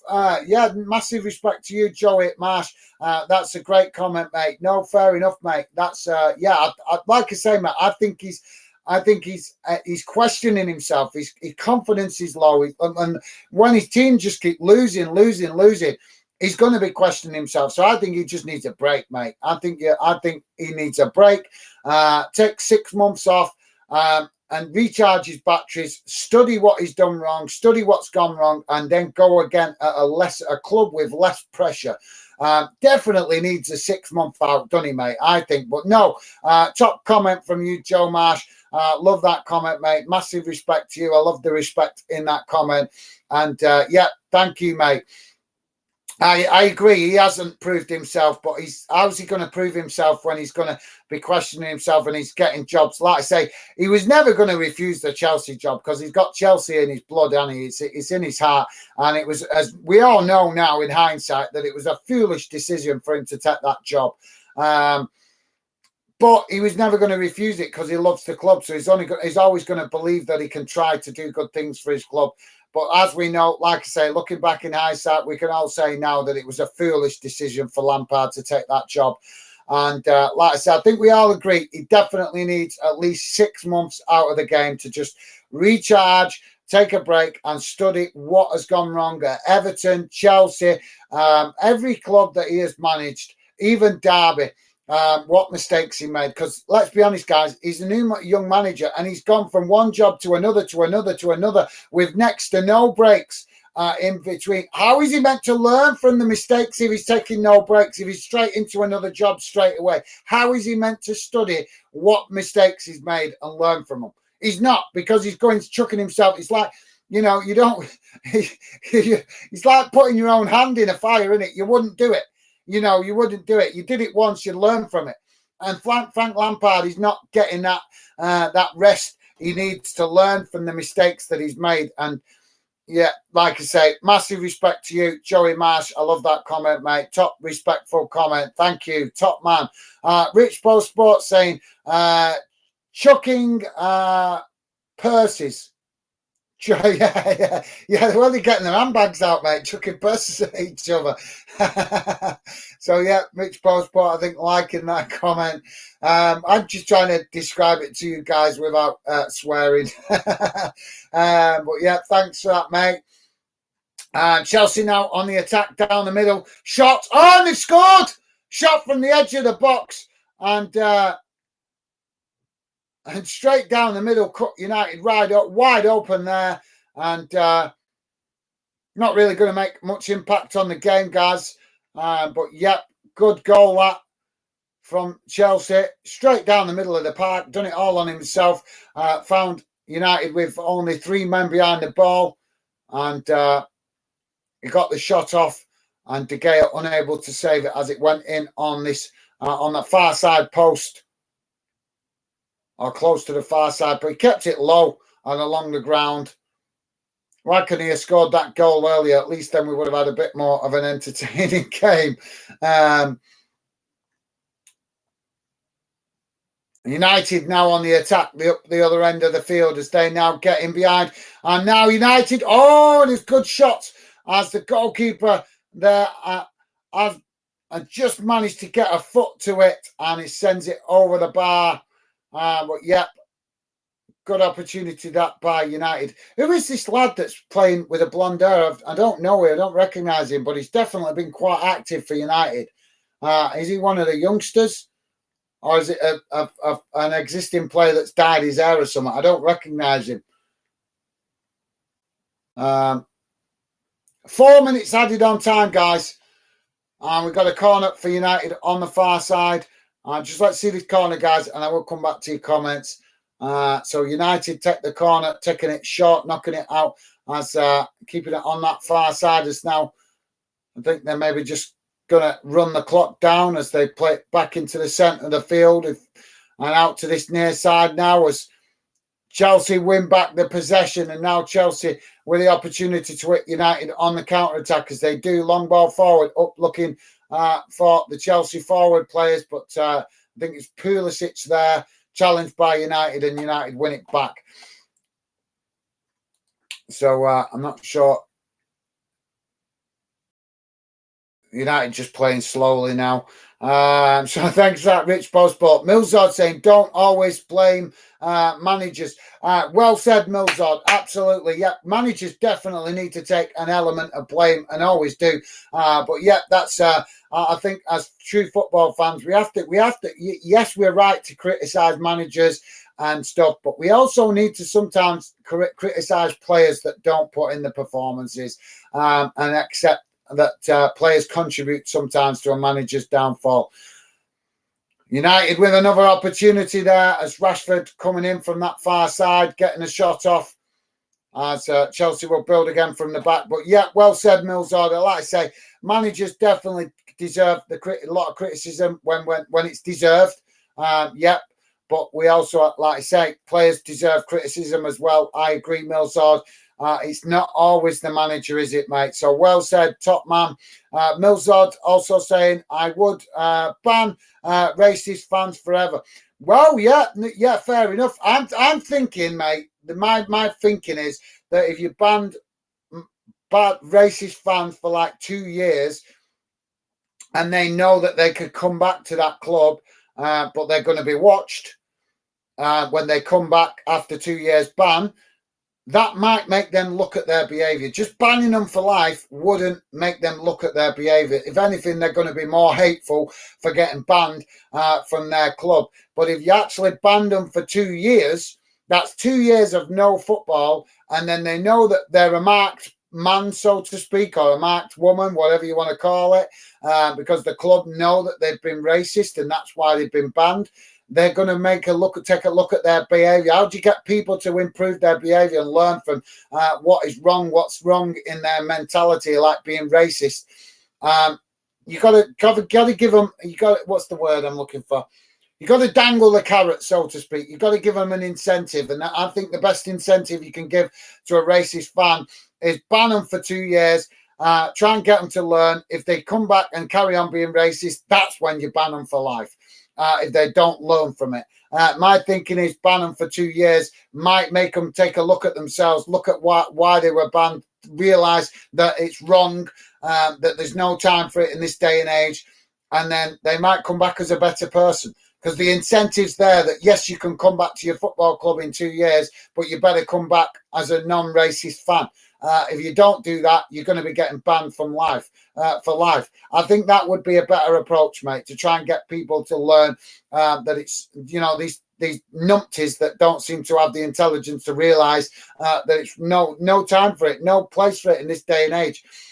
Get the numpties to realise you've got to dangle a carrot. You've got to give them an incentive. And if they've got the incentive and knowing that they can come back to their football club, that might be enough to get them to learn from their mistakes. But yeah, you're right, Millsard. If they don't learn from it the first time, from a first ban, I agree, mate. Ban them for life. I just don't think banning them for life straight away would make them take a look at what they're doing wrong. But thank for that, Millsard. Great suggestion, mate. Stevie Allen saying, please hit the like button and follow. Nice one, Stevie, top man. Yes, guys, please do follow and subscribe. If you're new, it would be appreciated, and please do hit that like button as well. Nice one, Stevie, top man. Millsard saying, Garnacho, youngster, brilliant player. Yeah, definitely. Can't argue with that, mate. We're at full time now, guys, as United have secured their top 4 finish now, so they will be in the Champions League next season with a win here against Chelsea. 4-1 winners, United on the night. So, yeah, thank you, Millsard. Yeah, I've got to agree. It's definitely a talented player, Annie, and looking forward to seeing more of him. Rich Post Sports saying, one excuse used to explain racist chants was that such actions was to throw a player off their game. I say no excuse. I agree. Ban them. Yeah, no excuse, mate. What? That, mate? If that's their, what is it? One explanation. If that's their explanation, then that just shows how brain dead these people are. Because if they can't show enough intelligence to come up with a better chant to try and distract a player other than a racist comment or a racist chant, is pathetic. Absolutely pathetic. Just shows how pathetic these people are, that they're brain dead. They're brain dead. How many other chants, how many other options is there to get? I don't know. I don't want to make suggestions, but there's a lot of other ways that they could come up with a chant to distract a player. If anything, a racist chant. If anything, a racist chant or racist comments could give that player motivation to go and do well in that game, to shut their hateful fans up, especially if it's fans of the opposition team. Then, would that player not want to go and score goals to just wave back at the fans that are being racist to him? I would have said so. So it can work in reverse as well. But, mate, if that's the explanation from racist fans, that just shows how brain dead they are as far as I'm concerned, mate. No excuse for it whatsoever. No justification for making any kind of racist gestures. Millsard saying, when you said numpties, my son was singing Humpty Dumpty. Thanks, Millsard. I thought Millsard, I thought you was I didn't realize you had kids. I don't know. I thought you was actually about 17-year-old, 18-year-old. But yeah, thanks for that, Millsard. Thanks. That's an interesting one. I bet that was an interesting twist to things. Did you think you was hearing things, mate?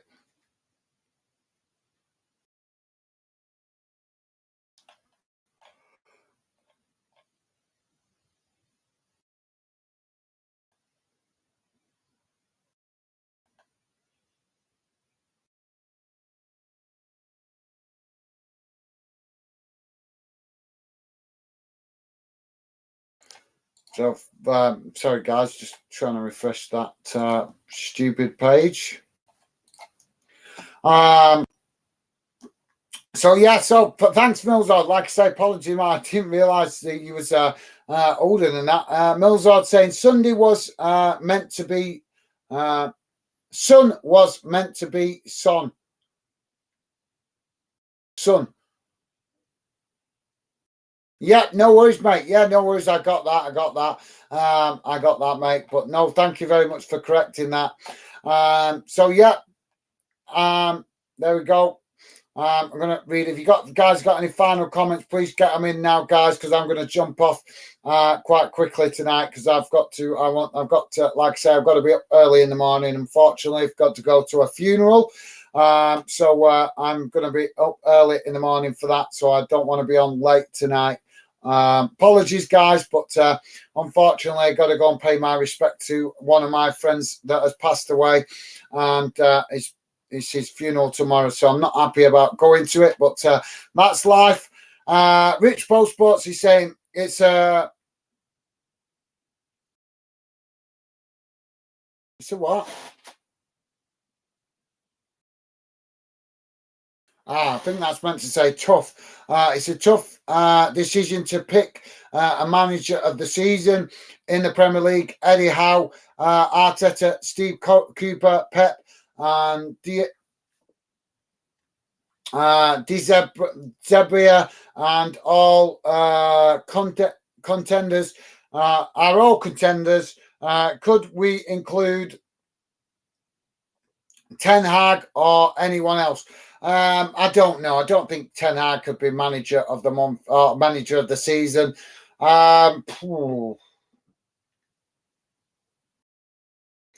Well, I think personally, I think it's got to be out of the Brighton manager and the Newcastle manager.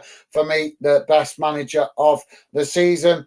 Um, I think Pep Guardiola's done amazing things, but he's already won it previously. Why not give it to another manager that's not won it? Because we don't want to be seen as a one-trick pony league, do we, really? So, yeah, I'd say give it to either the Newcastle manager or the Brighton manager personally. But why not? Or Arteta could be considered as well, because I think Arteta definitely does deserve to be in with a shout, because he's done fantastic. He's achieved way beyond what most people thought he would achieve this season. And I think he's definitely in with a shout for it, me. So, yeah, I don't know. I'd have to think on it. But, yeah, for me, either Arteta at Arsenal, the Newcastle manager, or the Brighton manager, I would have said. I would narrow it down to those three. But thanks for that, Rich Pro Sports. Joey Marsh is saying, cheers, Gaz. You're a good soul. Thank you very much, Joey Marsh. Appreciate it. Very nice of you to say, mate. Thank you very much for the positive comment. Yeah, you seem like a nice lad yourself, mate.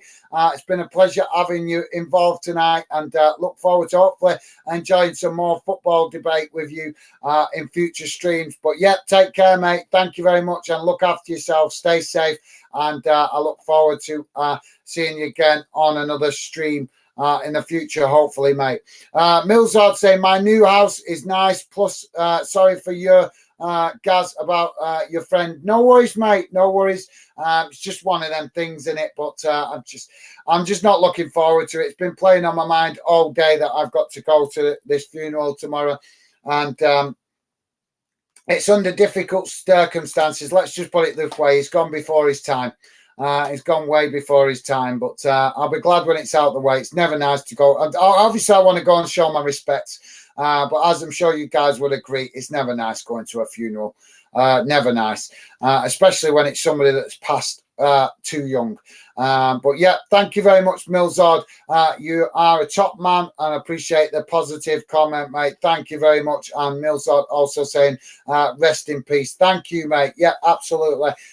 Big mention to Stuart Clark, was my friend that unfortunately has passed away. And yeah, mate, let's hope he finds a better place in that other world. Yeah, thank you very much, Milzard.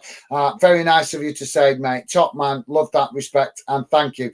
So, yeah, guys, I'm going to jump off now, and thank you very much for all your positive and intelligent football comments tonight. It's been an absolute pleasure, as always, enjoying some football chat with you guys. And hopefully I will see you guys again very soon as we wrap up the Scottish Premiership and the English Premier League this weekend, with the final games coming at us on Saturday and Sunday. And hopefully I will see you guys then. But for now, that's it from me, guys. Look after yourself, stay safe out there, and I look forward to enjoying more conversation with you guys soon on future streams. But for now, that's it from me. Take care, all the best, and I'll speak to you guys again soon. Bye for now.